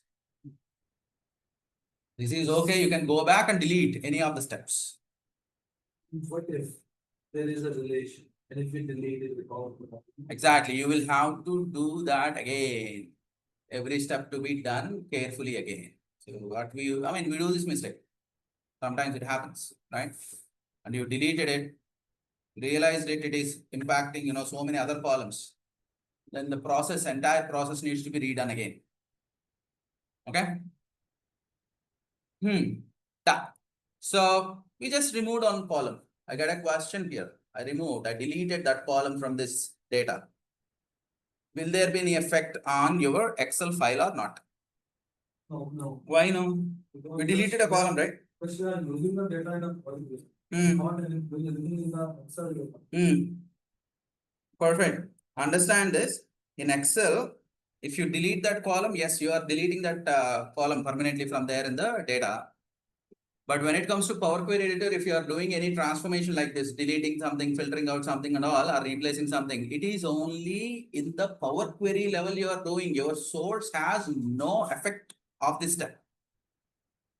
Okay, no, nothing gets affected because of this step. If you do in Power Query is just like only a transformation stage. Your source is intact. There is no change on your source. Okay, everything that you are doing in Power Query, and you can do whatever you want to do, you do it. But there won't be anything, affecting your source data. Okay, yeah. So we have transformed the data. Correct. Now what happened? We added 3 more columns in the Excel file. 3 more columns we have added to the Excel file. Excel. Perfect. Yes. And now I do not want to, upload that one or transform it. I just want to refresh it. And that 3 columns should appear. Is it Correct. Yeah. Good one. Actually, the answer is there in the question itself. I'll tell you why. What is the source we are using here? Excel. Excel, right? In Excel also specifically, you need to tell me, is it a sheet or a table I'm using? Table I'm using. And if you add anything adjacent to the table will be auto extended or not? Yes. Table will be auto extended. That means as soon as the table definitions changes there, the number of columns are increased and the rows are increased. You don't need to worry about it. You just need to come here in the home tab and you say simply refresh preview. That's it. It will get you those additionally added columns also. You don't need to do anything. Just with a click of refresh, you will get the updated columns and the rows. That is the reason I said use always the tables recommended. Okay. Sheets also they work, but little challenges are there. Okay. When we go along and see different scenarios, then you will understand why always we recommend a table. Okay. But sometimes we go sheet also. Okay. Done. So doing a deletion or a removal of a column in Power Query Editor, it is not going to affect your source. That's what we understood. Done. Right. I'll just simply close and apply. Whatever the data is there, we load it into Power BI. Yes, please. As you said, for the sheet it's different, right? Yeah. So like if it is, let's suppose, I'm not transforming any table, I'm just doing it with the sheet. So Right. in that case, like how? Yes, we'll see that now. See, usually there is a concept called used range in Excel. Someone who is coming from the macros background, they understand active sheet that used range. If you write it, it understand how many cells are used in that sheet. Now we will see. Even the sheet also works fine. Sheet also works fine, but the kind of transformations what you did. Table is recommended, but sheet also can read if any new row is added or a new column is added, even the sheet can use the same technique. Okay, because there is something called used range property. Now I'll show you what will happen. But now you understood, right? Doing a little bit of transformation is not going to affect your source. That's what I wanted to show here. Okay, after doing that, once I get all the data, can we create any report here? Yes, I can, using the same technique. Q&A visuals I can use, or direct visuals I can use, and anything I can create here. Right, I want to see the total sales and I want to see it by the region. Okay, done. Here we go. Right? And as and when the numbers change in that Excel file, you don't need to do anything. What is it you need to do? Simply click on refresh. You simply click on the refresh, that's it. It will go to that Excel workbook and refreshes the data. Done. So let me save this as my second report, which is 01. What did I do? A simple Excel table transformation I did. What kind of a transformation I did? Total sales. Remove column. That only the transformation. You got a question, just removal of a column called transformation? Yeah. A transformation can have a 1 step or 100 steps or 1000 steps also, but it is data transformation only. Right. So I did one simple transformation, but let us do a complex transformation. And in order to do that, you need to understand so many things like the column quality, column distribution, column profiling, so many concepts are there. After that only we do the data transformation. This time I'm going to work with sheets, not with the table. Okay. So I'll take a new Power BI report using this data now. Superstores data, but let me ask you this. This time I'm going to work with customers table, products table, and transactions table. Customers table, products table, and transactions table. For this new report I'm going to create. Earlier I used orders. Look at the orders table and I want you to answer this. The ones who attended yesterday's session, you should be able to answer this. It's not a complex question, but take a look at this. Can I create, I think we already created, but let me ask you this. Can I create total sales by the region? Is it possible? Total sales by the region. Is it possible? Yes or no? Right. Total sales by the state. Is it possible? Right. Total profit by the product category. Is it possible?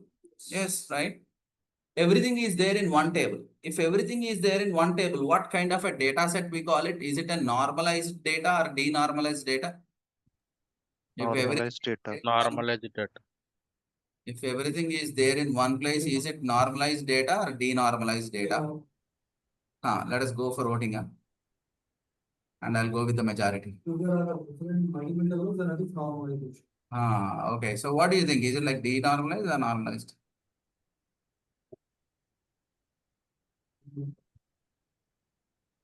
Normalized data. It's called denormalized data. It's called denormalized data.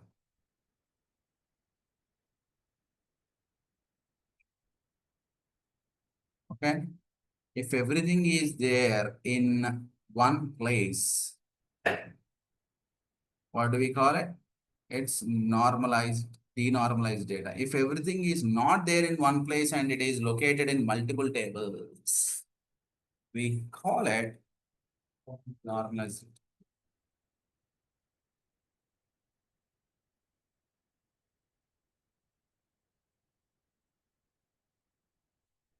Right? So now you tell me, orders table, what kind of data?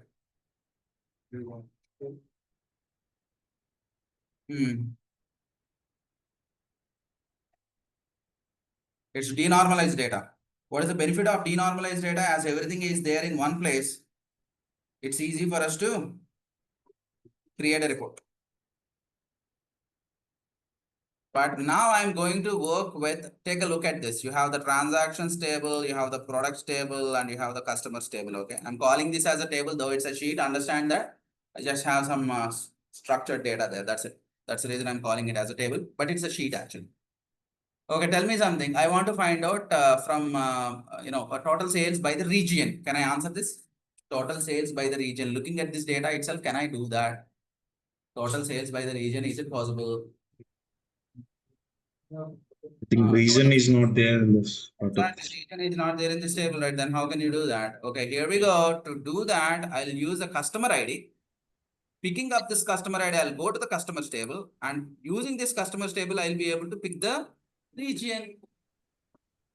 In Excel, what is it we need to do? VLOOKUP we need to do. The We have to same. create models. Sorry? We have to create model. Correct. The same thing that can be done in Power BI using the data model with the help of a relationship. In order to create the relationship, again, I need to talk about a primary key, foreign key and all. So there are certain things that we need to discuss. And in this process, you will also understand the importance of column quality, column distribution, and column profiling. I'll show you that. Okay. Right. I hope you understood what is that we are trying to get. Okay. So total profit by category. Can we do that? Total profit by product category. Can we do that? Using this table only? No, we don't have a product category. Profit column is there, but product category, where is it? Yes. Then what is it I do? I take the product ID, I go to the products table. Using that products table, I'll be able to fetch the category of it. Using the same Excel VLOOKUP or index match or XLOOKUP formulas. And in we have in Power BI, we have relationships. Right? This is what you need to do in this week. You need to build your first data model, and I want to see the screenshot from each one of you.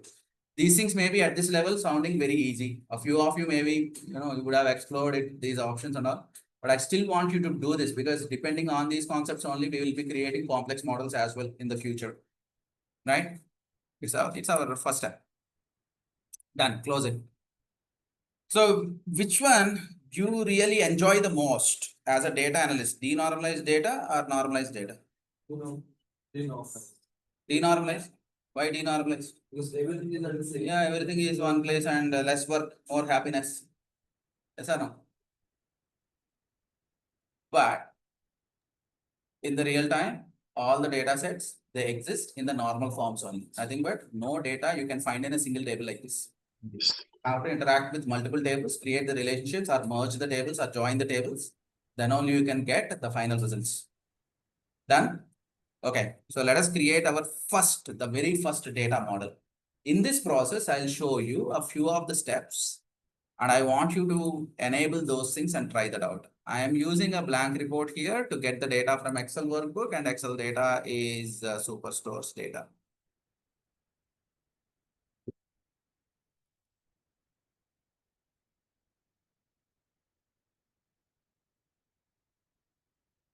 This time customers table, products table, transactions table. 3. Okay.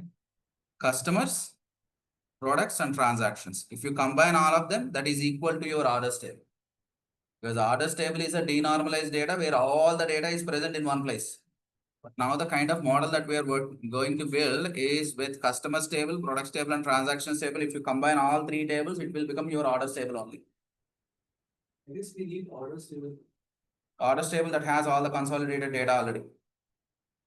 I don't want to work with the consolidated data. I told you, right? The data always exists in multiple tables. What are they?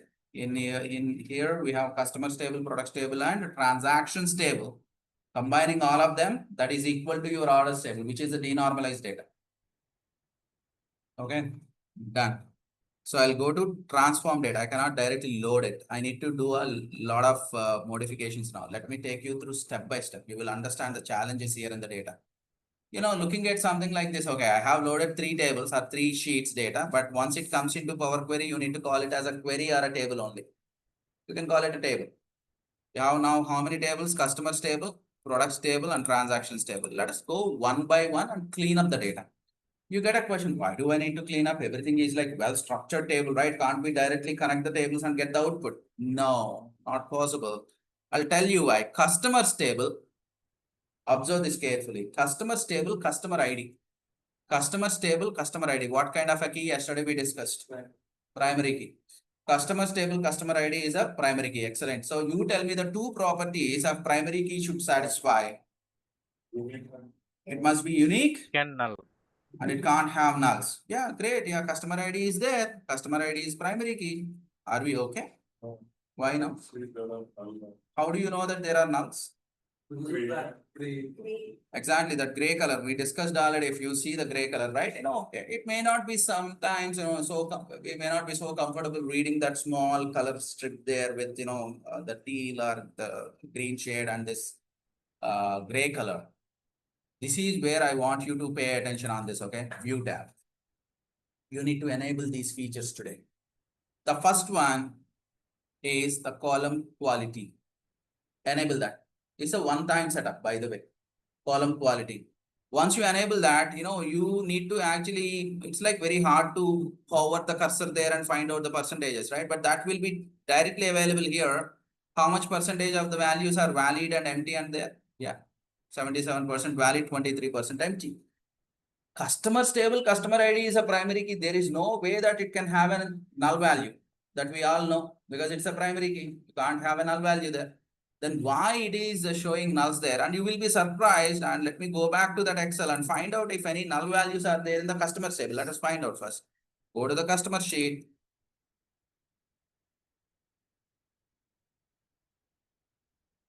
Right. Go to the customer sheet. Right. Scroll down. Do you see any nulls? Nothing. But why is it reading the nulls? Let me just go back to Power Query. Let me scroll down. It is also not showing any nulls. But hold on, wait. After reaching 298th row, it has started showing this nulls, right? Let me go to that 298, including the header, 299 should be there. Yeah, exactly. Your data has ended with 299, including the header. That is good. And why is it unnecessarily reading these nulls? Even extracted all the data here. I think we have to select only that much data. But only to select that much data, we don't have any option. We have only an option to check that customer sheet. That's it, right? We don't have any range definition there. How much range data you need? But understand one thing: Power Query should read the data only that is available up to certain row, right? Up to that row only it should read the data. But why is it reading unnecessary rows here? This is a quite common situation when you load a sheet. You don't find this kind of a situation with the table, because table has a definition already. From this cell to this cell only the table is present. Only that data will be read. But when it comes to a sheet, this is a challenge. Why is it reading unnecessary rows? And moreover, if it is reading all the rows from the sheet, because you selected a sheet and sheet has how many rows? 10,48,576 rows. So that is it reading all of them? No. It is only going up to 386. I mean, it is quite strange. Why is it going only up to 386? And that means including the header 387. Let us find out why. We have those many rows. Let us see that. Scroll down slowly, and you will find something interesting here. You see that someone applied borders here. Borders. You know the borders, right? You know this borders?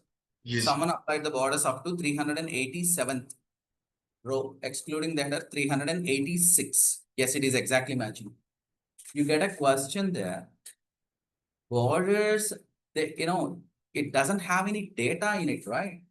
Why is it considering? This is what? Used range concept. What is used range? You touch a cell, you apply a border, you apply a background color, you type a 0, or you do something with that cell enough. Excel understands that something was done to that range. So let me consider that as used range. Right? Now you get the point? Yes. Even if you apply the borders, Power Query thinks that it is, up to that range, something is available. Yes, something is available, but is it a meaningful data? No, someone just touched it and applied the borders. That's it. Excel remembers that as user range. So that same user range will be passed into your Power Query. That is the reason it is reading the data up to 387th row. But do we really need those blank cells? No, you can't have, right? Then what is it we do here? Yeah, we usually delete those cells, right? Delete the rows. Okay, let me try to delete the row. Let me just do a right click and nothing is happening actually. We can do one more. We can just delete those borders and refresh it. So Right, this is another thing. Like you can go back to your customer sheet and clear off those borders, and then save the Excel file once again and come back here and refresh it. It will solve the issue. But every time you want to open the source and do this, no, this should be automatically handled by Power Query, just in case if any nulls are coming. You cannot directly delete any row here. There is no option, with a right click deleting a row here. But what you can do, you can filter it out. You have the filters? Yeah. Okay, uncheck the nulls. We can do that. But before that, I would like to show you one more thing. Column quality helped us to identify the nulls are there, empties are there. There is one more thing, column distribution. Let me enable this also. Column distribution is the one that shows how the column is distributed with the different values. Okay, if you see here, segment, how many segments are there? 4 different segments are there. So if you open the filter, you see the same count. You see that? Null is there, consumer is there, corporate is there, home office is there. So 4 segments. Of course, null shouldn't be there. Similarly, if you see the customer ID, you see that 299 distinct and 298 unique. You get a question, what is this distinct and unique? Let me tell you one simple thing here, and I want you to by heart this rule. Customer stable customer ID, what kind of a key is it? Primary key, right? Primary. So remember, if you want to call something as a primary key, the number of distinct must be is equal to number of unique. Number of distinct must be is equal to number of unique. Distinct must be equal to unique. Then only you can consider that as a primary key. Otherwise, it's not a primary key. So it is 299 distinct and 298 unique. So can I call this as a primary key? No way. You get a question, just only one difference, right? Can't I consider this? No way. If it is equal, then only you consider. Now you need to know the difference between distinct and unique. Both of them are sounding same. Sometimes we call it distinct count, sometimes we say unique count, both of them are sounding same. Then what is the difference between them? Right? What is distinct and what is unique? I'll use a simple example here. What is distinct count and what is unique count? You have the values here. Okay, the values are like this. You have A, B, B, C, C, C, C, C, D, E, F, F, G, H, H, I, J, J. Okay, done. You have the different values here. Now you want to find out the count. What is count? Everything is counted as 1. How many are there? 18 are there. That is count. Okay. Then let us see what is distinct count.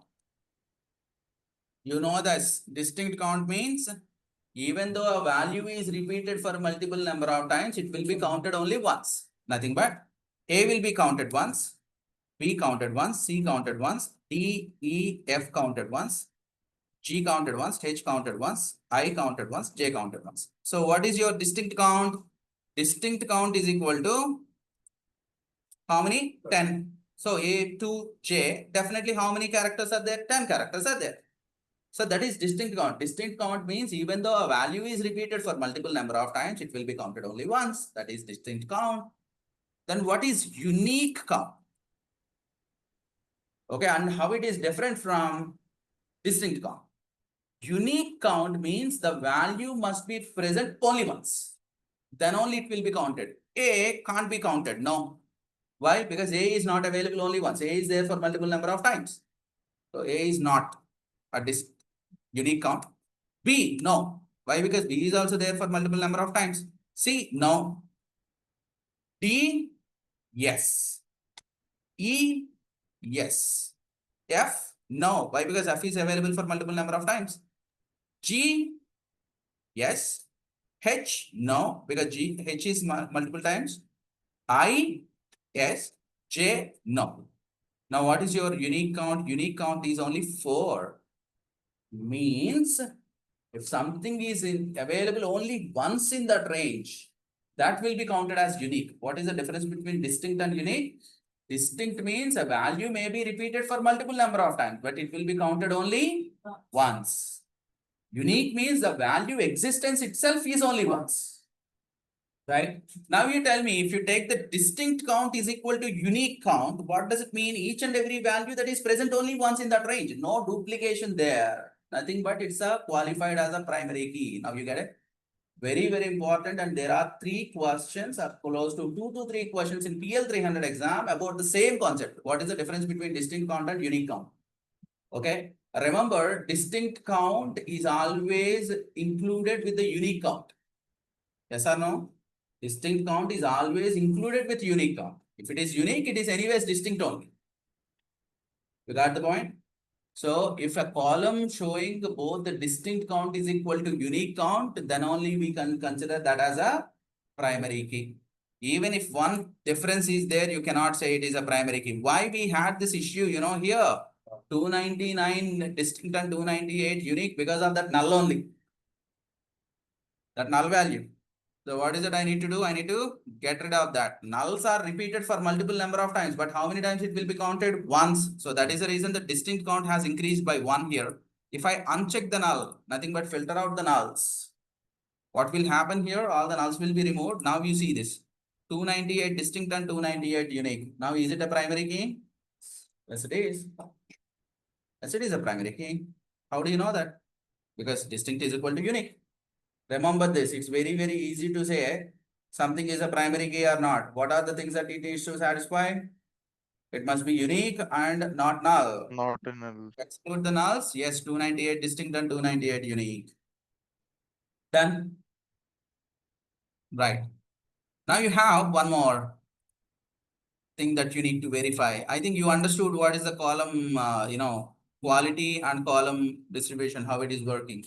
Right, very, very useful. I want you to enable this. I want to see a screenshot like this today. Right, so one screenshot, your sales report, the very first one. Second screenshot should be this. After enabling column quality and column distribution, I want to see something like this. So that means you are ready. Okay, the third screenshot is your data model. I'll let you know the next thing only. Right. Getting this option. Like, the option which is like how distribution. Is it because this table is not loaded? You need to load some data, right?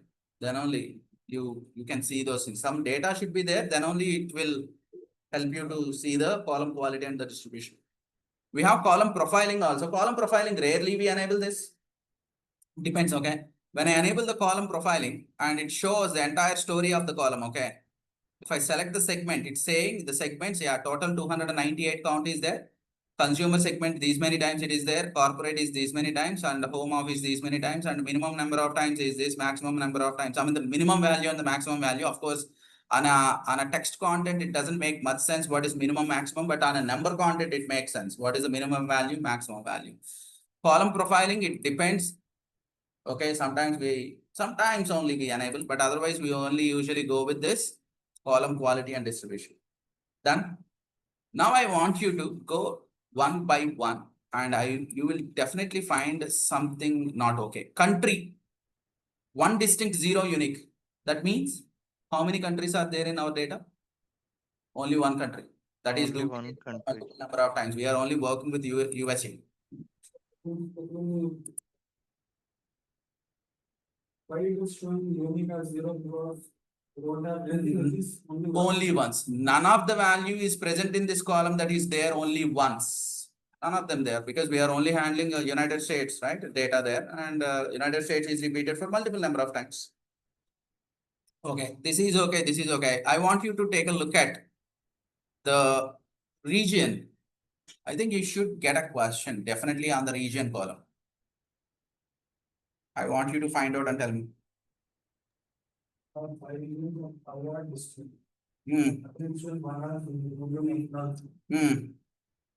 Now also we have, it's not one problem, not in one certain sense. One region is. One region is present only once. Okay, it is impossible, right? Understand, simple thing. If you are talking about a particular city and you have only one customer from that city, I agree. But if you are saying that one district, you have only one customer, I think there's something, okay, kind of okay.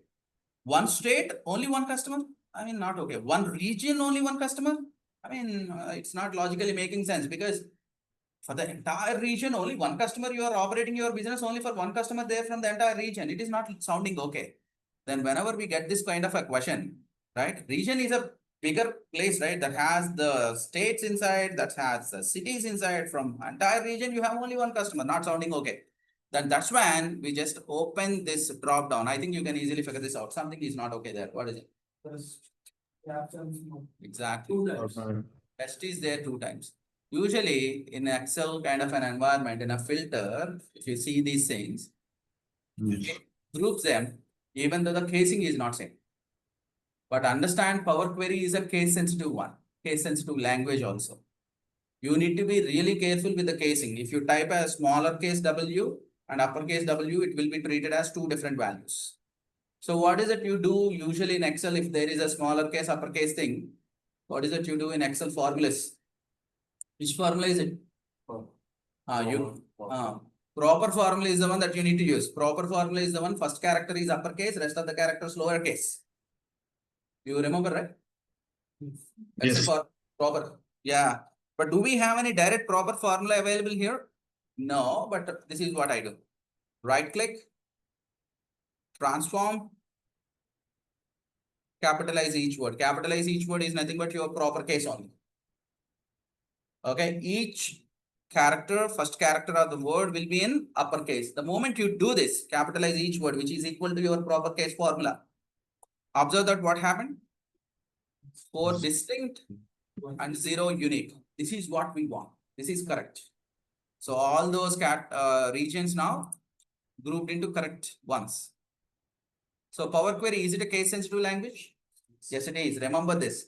Okay, typing a capital A is different from lowercase a. But in Excel, most of the things are non-case sensitive. You type in any case, it works. But not in Power Query. Be careful because you are coming from Excel and SQL background. Most of us, we are like very much habituated to type these things in any case. Excel is not a case sensitive one. SQL is also not a case sensitive one. But here it is case sensitive one, and be careful. Each and everything is treated separately if you are typing different casing. Done. And I want you to pay attention on the postal code. What is the challenge there? Do you see the column distribution there? No, there is no column distribution. Why? Column distribution should appear here, right, with these columns and all. It's not ready to the. It is in Understand? number format. Exactly. Understand that this is confused. This column should be marked as a text or marked as a number. So that's the reason it left it in the general ABC 1, 2, 3, both text and numbers.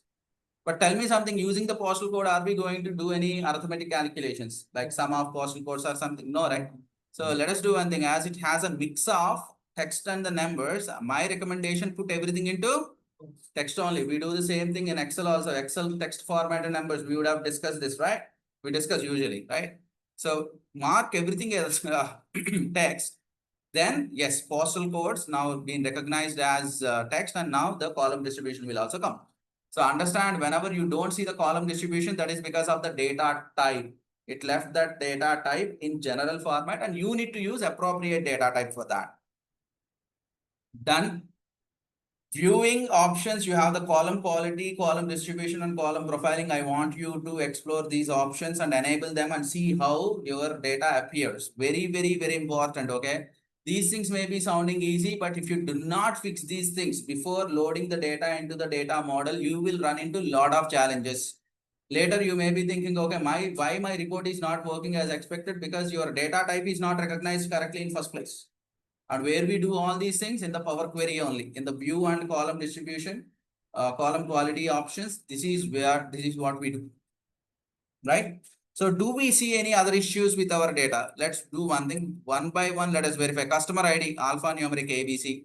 Customer name, alpha data, ABC. Segment, alpha data.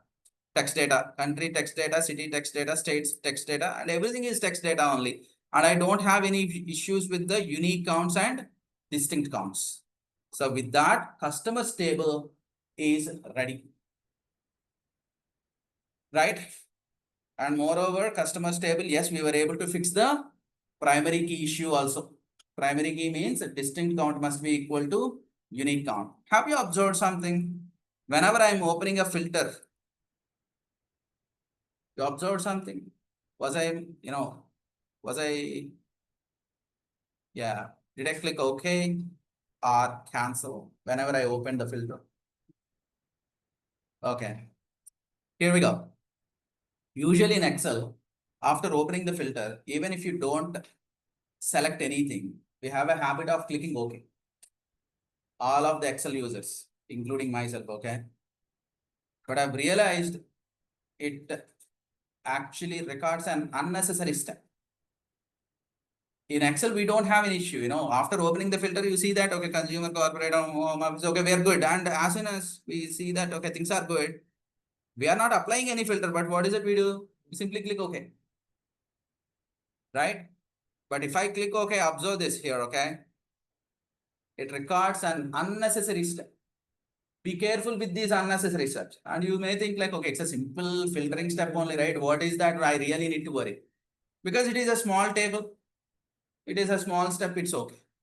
But if you click this filter for 20 times and every time unknowingly that if you are clicking OK, OK, OK, OK in different 20 places, what it records unnecessarily 20 times filtering the data. But it's actually not filtering anything, right? You're going to a school, you know that one of the notebooks is not needed. Let's say you have like 20 notebooks. You don't need them for your sessions.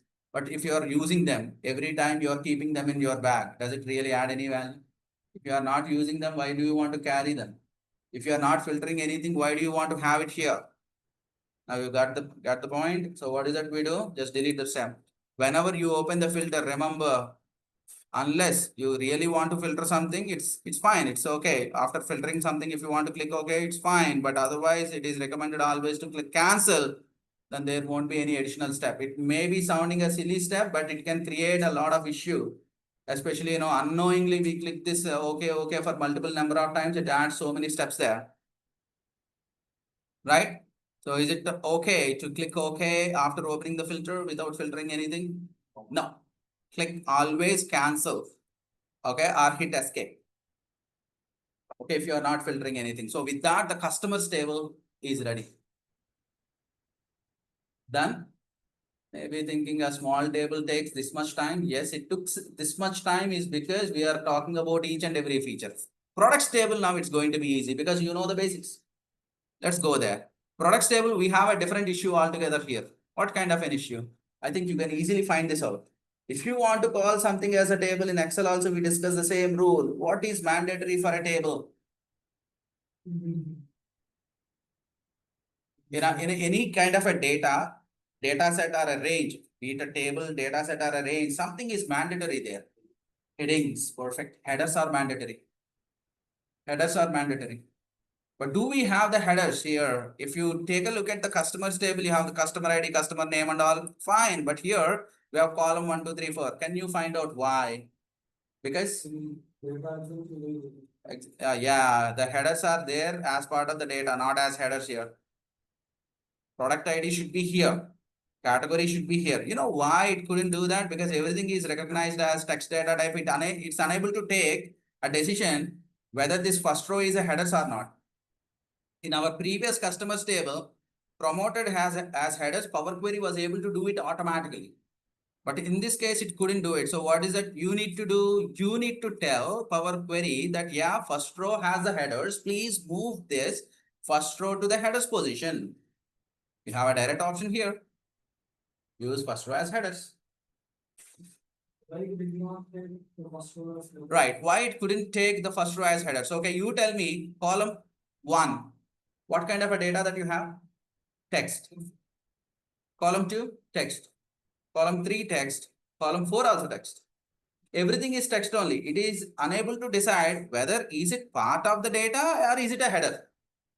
If you have numbers and if you have the dates and if you have the text, then headers are always text.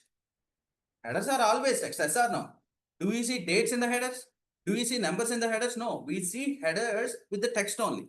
But in this table, as all 4 columns are text only, it is unable to decide that whether that first row is a header or part of the data.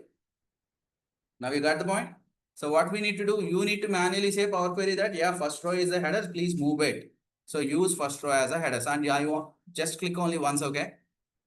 A few people, what they do, they click this twice. What will happen if I click it once again? Set between these. Exactly. This particular row will move to the header row. That is again incorrect. So just be careful, use only once, right?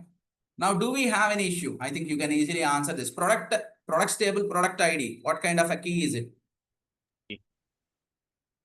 Primary key. How do you key.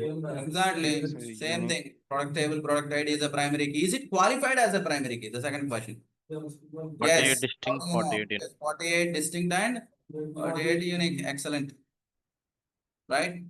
And then we have the category looks fine, subcategory okay, product ID okay, product name okay. Great. So we are good with this. Moving on to the next table, I think you can easily answer this. The row ID. Okay. Transactions table, which ID is a primary key here?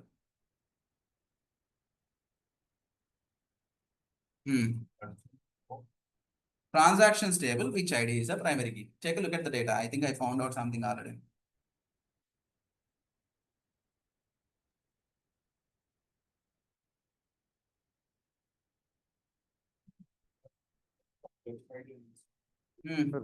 Row ID is primary key, but it has 345 uniques and 346 distinct. So I think something is duplicate available in the row ID. Row ID, do we have the duplicates? Actually, row ID. Oh yeah, looks like there is some duplicate because 346 distinct and 345 unique. It can't be difference. I think you figure out, you know that why you are getting that 346, 345. Nulls are there. Nulls are there. How do you know? Column distribution clearly telling you a difference and column quality showing you 11% empty values. And there is a confusion. Transaction ID, transactions table, order ID, is it a primary key or a row ID is a primary key? Order ID can't be a primary key here. I'll tell you why. If you look at the CA2014111934 and the same number is there. Got the point? So if it is a primary key, can't have the same number, right? But row ID is a primary key. And why are we finding a difference there is because of the nulls. And how do we get rid of the nulls? You know that. Filter it out. Done? Okay, moving across to the other columns, order ID. Yes, please. As you said, we don't even click on OK. So that we can use to get over there, right? So how do you, like, if it is click over there and how it works, it won't show, is it? Come again once, please. So suppose if you are clicking it, Yeah, click on none. yeah, I'll uncheck this. Yes. Now, if we click on OK, we get a Step, correct. step, right? Yeah. If we don't want to do that, right? We just click on outer that box. Is that okay? Or that means Outside. Ah. Yeah, just that is also fine. Instead of usually the moment you open a filter, either you can click outside is fine, but usually what we do is in Excel, we click OK. Right? Unknowingly, just click OK there. Yeah, whether you filter something or you don't filter something. But here that is not recommended. That's what I'm trying to tell. If you really want to filter something, then only you click OK.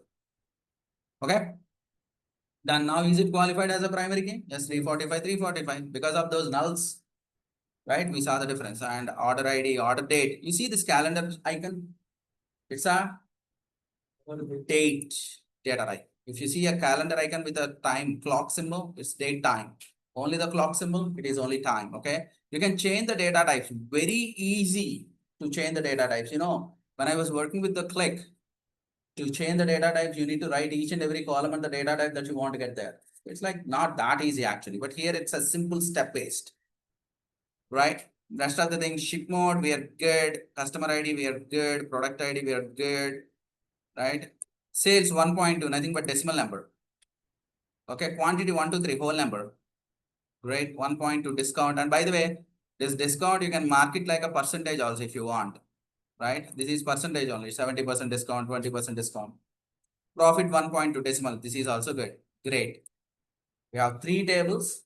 We were able to fix all the data related issues. See, we actually found very simple issues if you ask me, because the sample data sets, right? We made it like easy to understand. But slowly we'll get into a situation where you have so many complex scenarios where you need to do a lot of transformations. Right. Once we are good with all three tables after fixing all of them and we know what is the primary key, foreign key here. Now you will find something really interesting after loading this data into Power BI desktop. Close and apply. Right. In the last step, while loading the data, it shows that loading the data and finally it says detecting relationships. It may flash for like a second. Yeah, you see it, you saw that? It was showing detecting relationships. It was able to automatically detect the relationships as well. Right? Detect the relationships as well.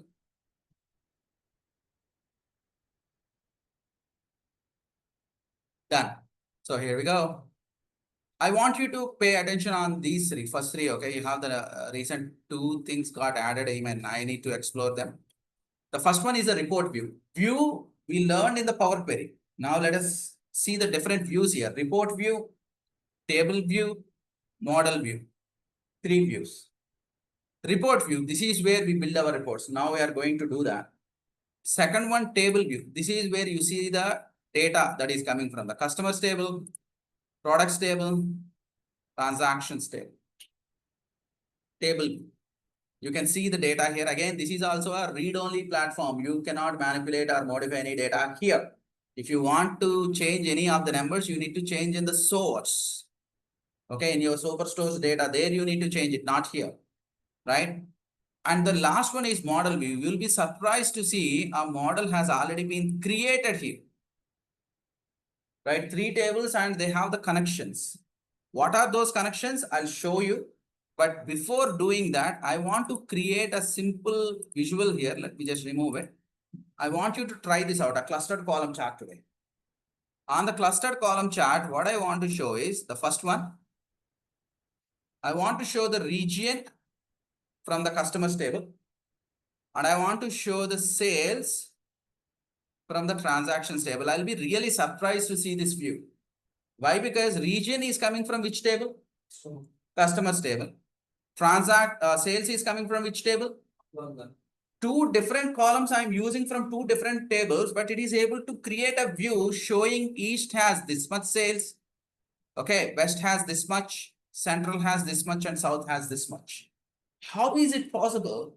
Even though you are bringing the two columns from the two different tables, if it is available in the same table, I understand. But two columns from the two different tables, how is it able to create this view? Is because of the model only. There is a relationship being created, okay? Okay, so region is coming from customers table. Sales is coming from transactions table, but it is able to show you that is because of the relationship only. And when you hover the cursor, you see that customer ID to customer ID, it has created a relationship. Right? Now, what is this one and star? Very easy to understand. Customers table, customer ID, how many times it is present? Each customer ID? One time. That is why it is one. And the same customer ID in the transactions table, how many times it can be present? Multiple times. So, okay, it is a one to many relationship. If you want to read it from left to right, you can also say many to one relationship or one to many relationship. It's okay. Either of the ways you can call it. Depends on the arrangement of the tables. Okay. So a primary key. What is your primary key here? Customers table, customer ID. You know that we discussed already. What is a foreign key? Transactions table, customer ID it is. Right?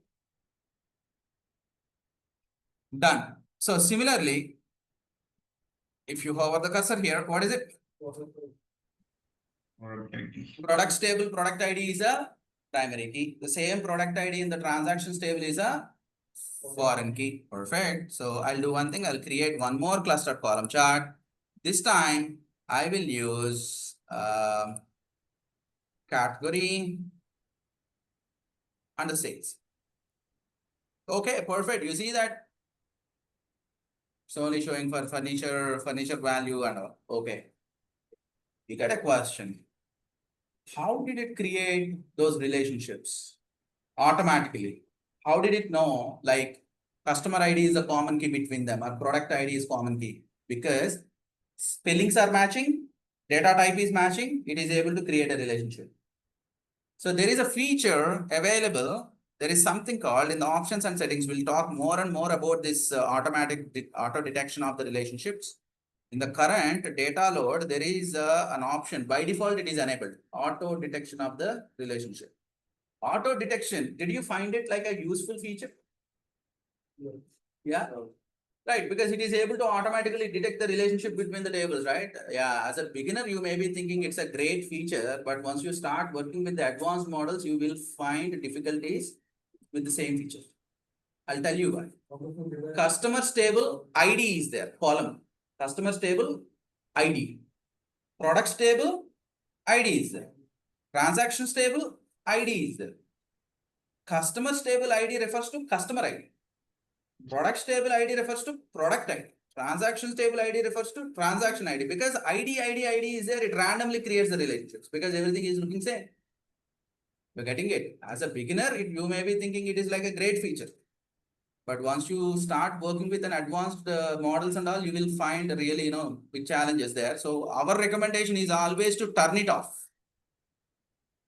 Don't keep it enabled, but as a first model, right? That's okay. You don't need to get into more details about it. Just click OK, that's fine. What if the model couldn't recognize the relationships and couldn't create? Let us take a look at this also. I'll delete this relationship and I'll delete this relationship also. You will be surprised to see the view, how it will change in the report view. Everything looks same. Remember, if all the values are coming same, you need to doubt your model. Right? Of course, it's a very simple model example I'm asking you to do, but you will come across all these possible scenarios. Remember, whenever you're using the fields from the two different tables onto one visual, if the visual is showing with the same values, understand that there is something wrong with your model.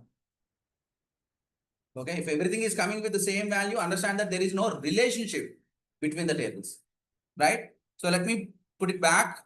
Region is there, right? Customers to region, customers, customer ID to transactions, customer ID. Simple drag and drop is also okay. And then it shows customer to customer here, customers table that is one time that is available, transactions table customer ID, many times it is available, and click save. Great. Relationship is there, go back, working fine. Now you go back to the products table, okay? What I'll do is, instead of taking the product ID, you see that something I'll do something incorrectly there. I mean, I'll take the product ID from here and I'll try to link it with customer ID. Product ID is something different. Customer ID is something different, but I'm just trying to build some random relationship between that, okay? And it's going to definitely throw something differently on the visual. What is it doing? Everything is falling in blank only. It is not showing any product category because there is no common key between them, which is product ID to customer ID, which is incorrect. What is it you need to do? Just go back, right? Delete that product ID to customer ID, delete that relationship. You don't want that. And product ID to product ID, if you can create the relationship, a one-to-many relationship and save it and go back, you will get the correct output. Right, I'm not happy, every time manually dragging and dropping. Is there any way that auto detection, can I do that? Okay, you can do that in managed relationships. Go back, you have an option here. You only detect, Power BI, you only detect relationships for me. Two relationships formed. Click OK. Done. Product ID to product ID, customer ID to customer ID, both the visuals will work fine. Yeah, managed relationships, you have auto detection of the relationship here, and it only automatically detects the relationships. What is active relationship, inactive relationship, we'll see later. But for now, let us proceed with active only because we all work with active relationships only at this point. Okay. If you don't want to create the relationships manually, what is it you can do? You can also say auto detect the relationship so that Power BI will detect it. But auto detection as a beginner, if you are dependent on that, it's okay. But going forward, we are not going to use auto detection. We create the relationships by figuring out the common keys between them. Done? Perfect. I want to see a screenshot from each one of you like this. This one. The model I want to see. And couple of visuals like this. A region and sales, product category and sales. If you are able to get this, that means you understood the basics of the data model. There are so many other things also we need to discuss. But in order to get this, you remember so many things we did in our data transformation. We fixed the primary key, foreign key issues there first, right? Done. Right. Next week, you have a small project work also. I'll give you a client documentation. You need to do all those steps, but I need to cover a few more topics. Then only I can give you that, right? You will get some idea. So next week is all about Power Query only. So many things we do in Power Query. A good number of things. Whole day we'll be spending on Power Query only. After that, we'll see the rest of the things, right? Can I expect this screenshot? Yes. In this week? So 724 is your batch number. Material has already been uploaded. It's already there on your Google Drive. Check with the front office. They will share the link with you and download the material. Follow the video just in case if you require any additional help, or you can also post a question in the 724 group and I'm there and I can respond. If others, you know how to deal with that, you also respond, help others. Done. So screenshot, when can I expect? I'm saving this report. Our very first data model that we created.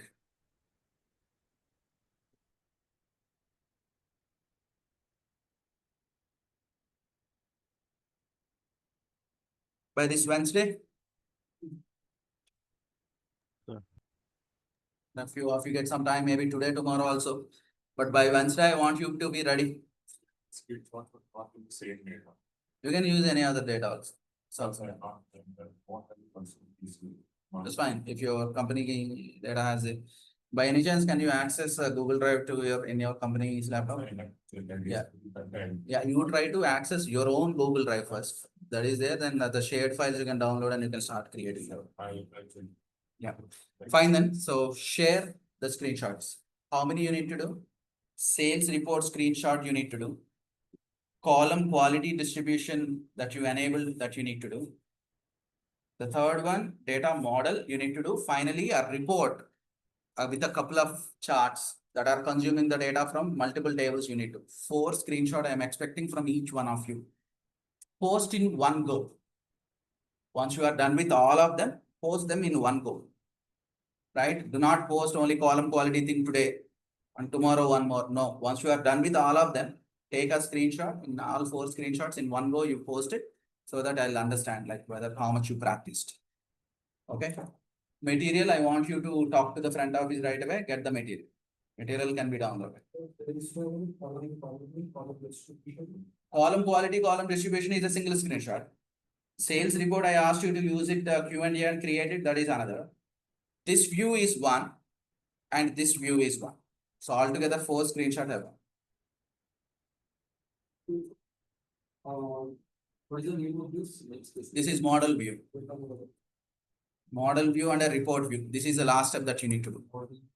Report view.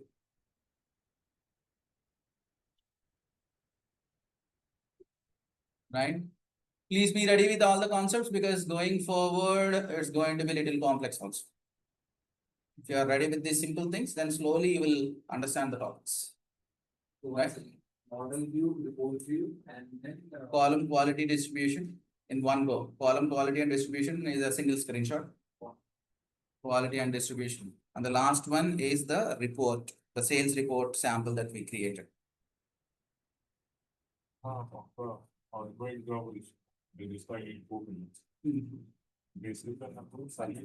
this session done. Great then. So everyone please reach out to the front office for the material just in case if you haven't received it. And I'm part of the permanent group of the B00724 and you can post your answers there, right? So thanks everyone. I'll see you all in the next week.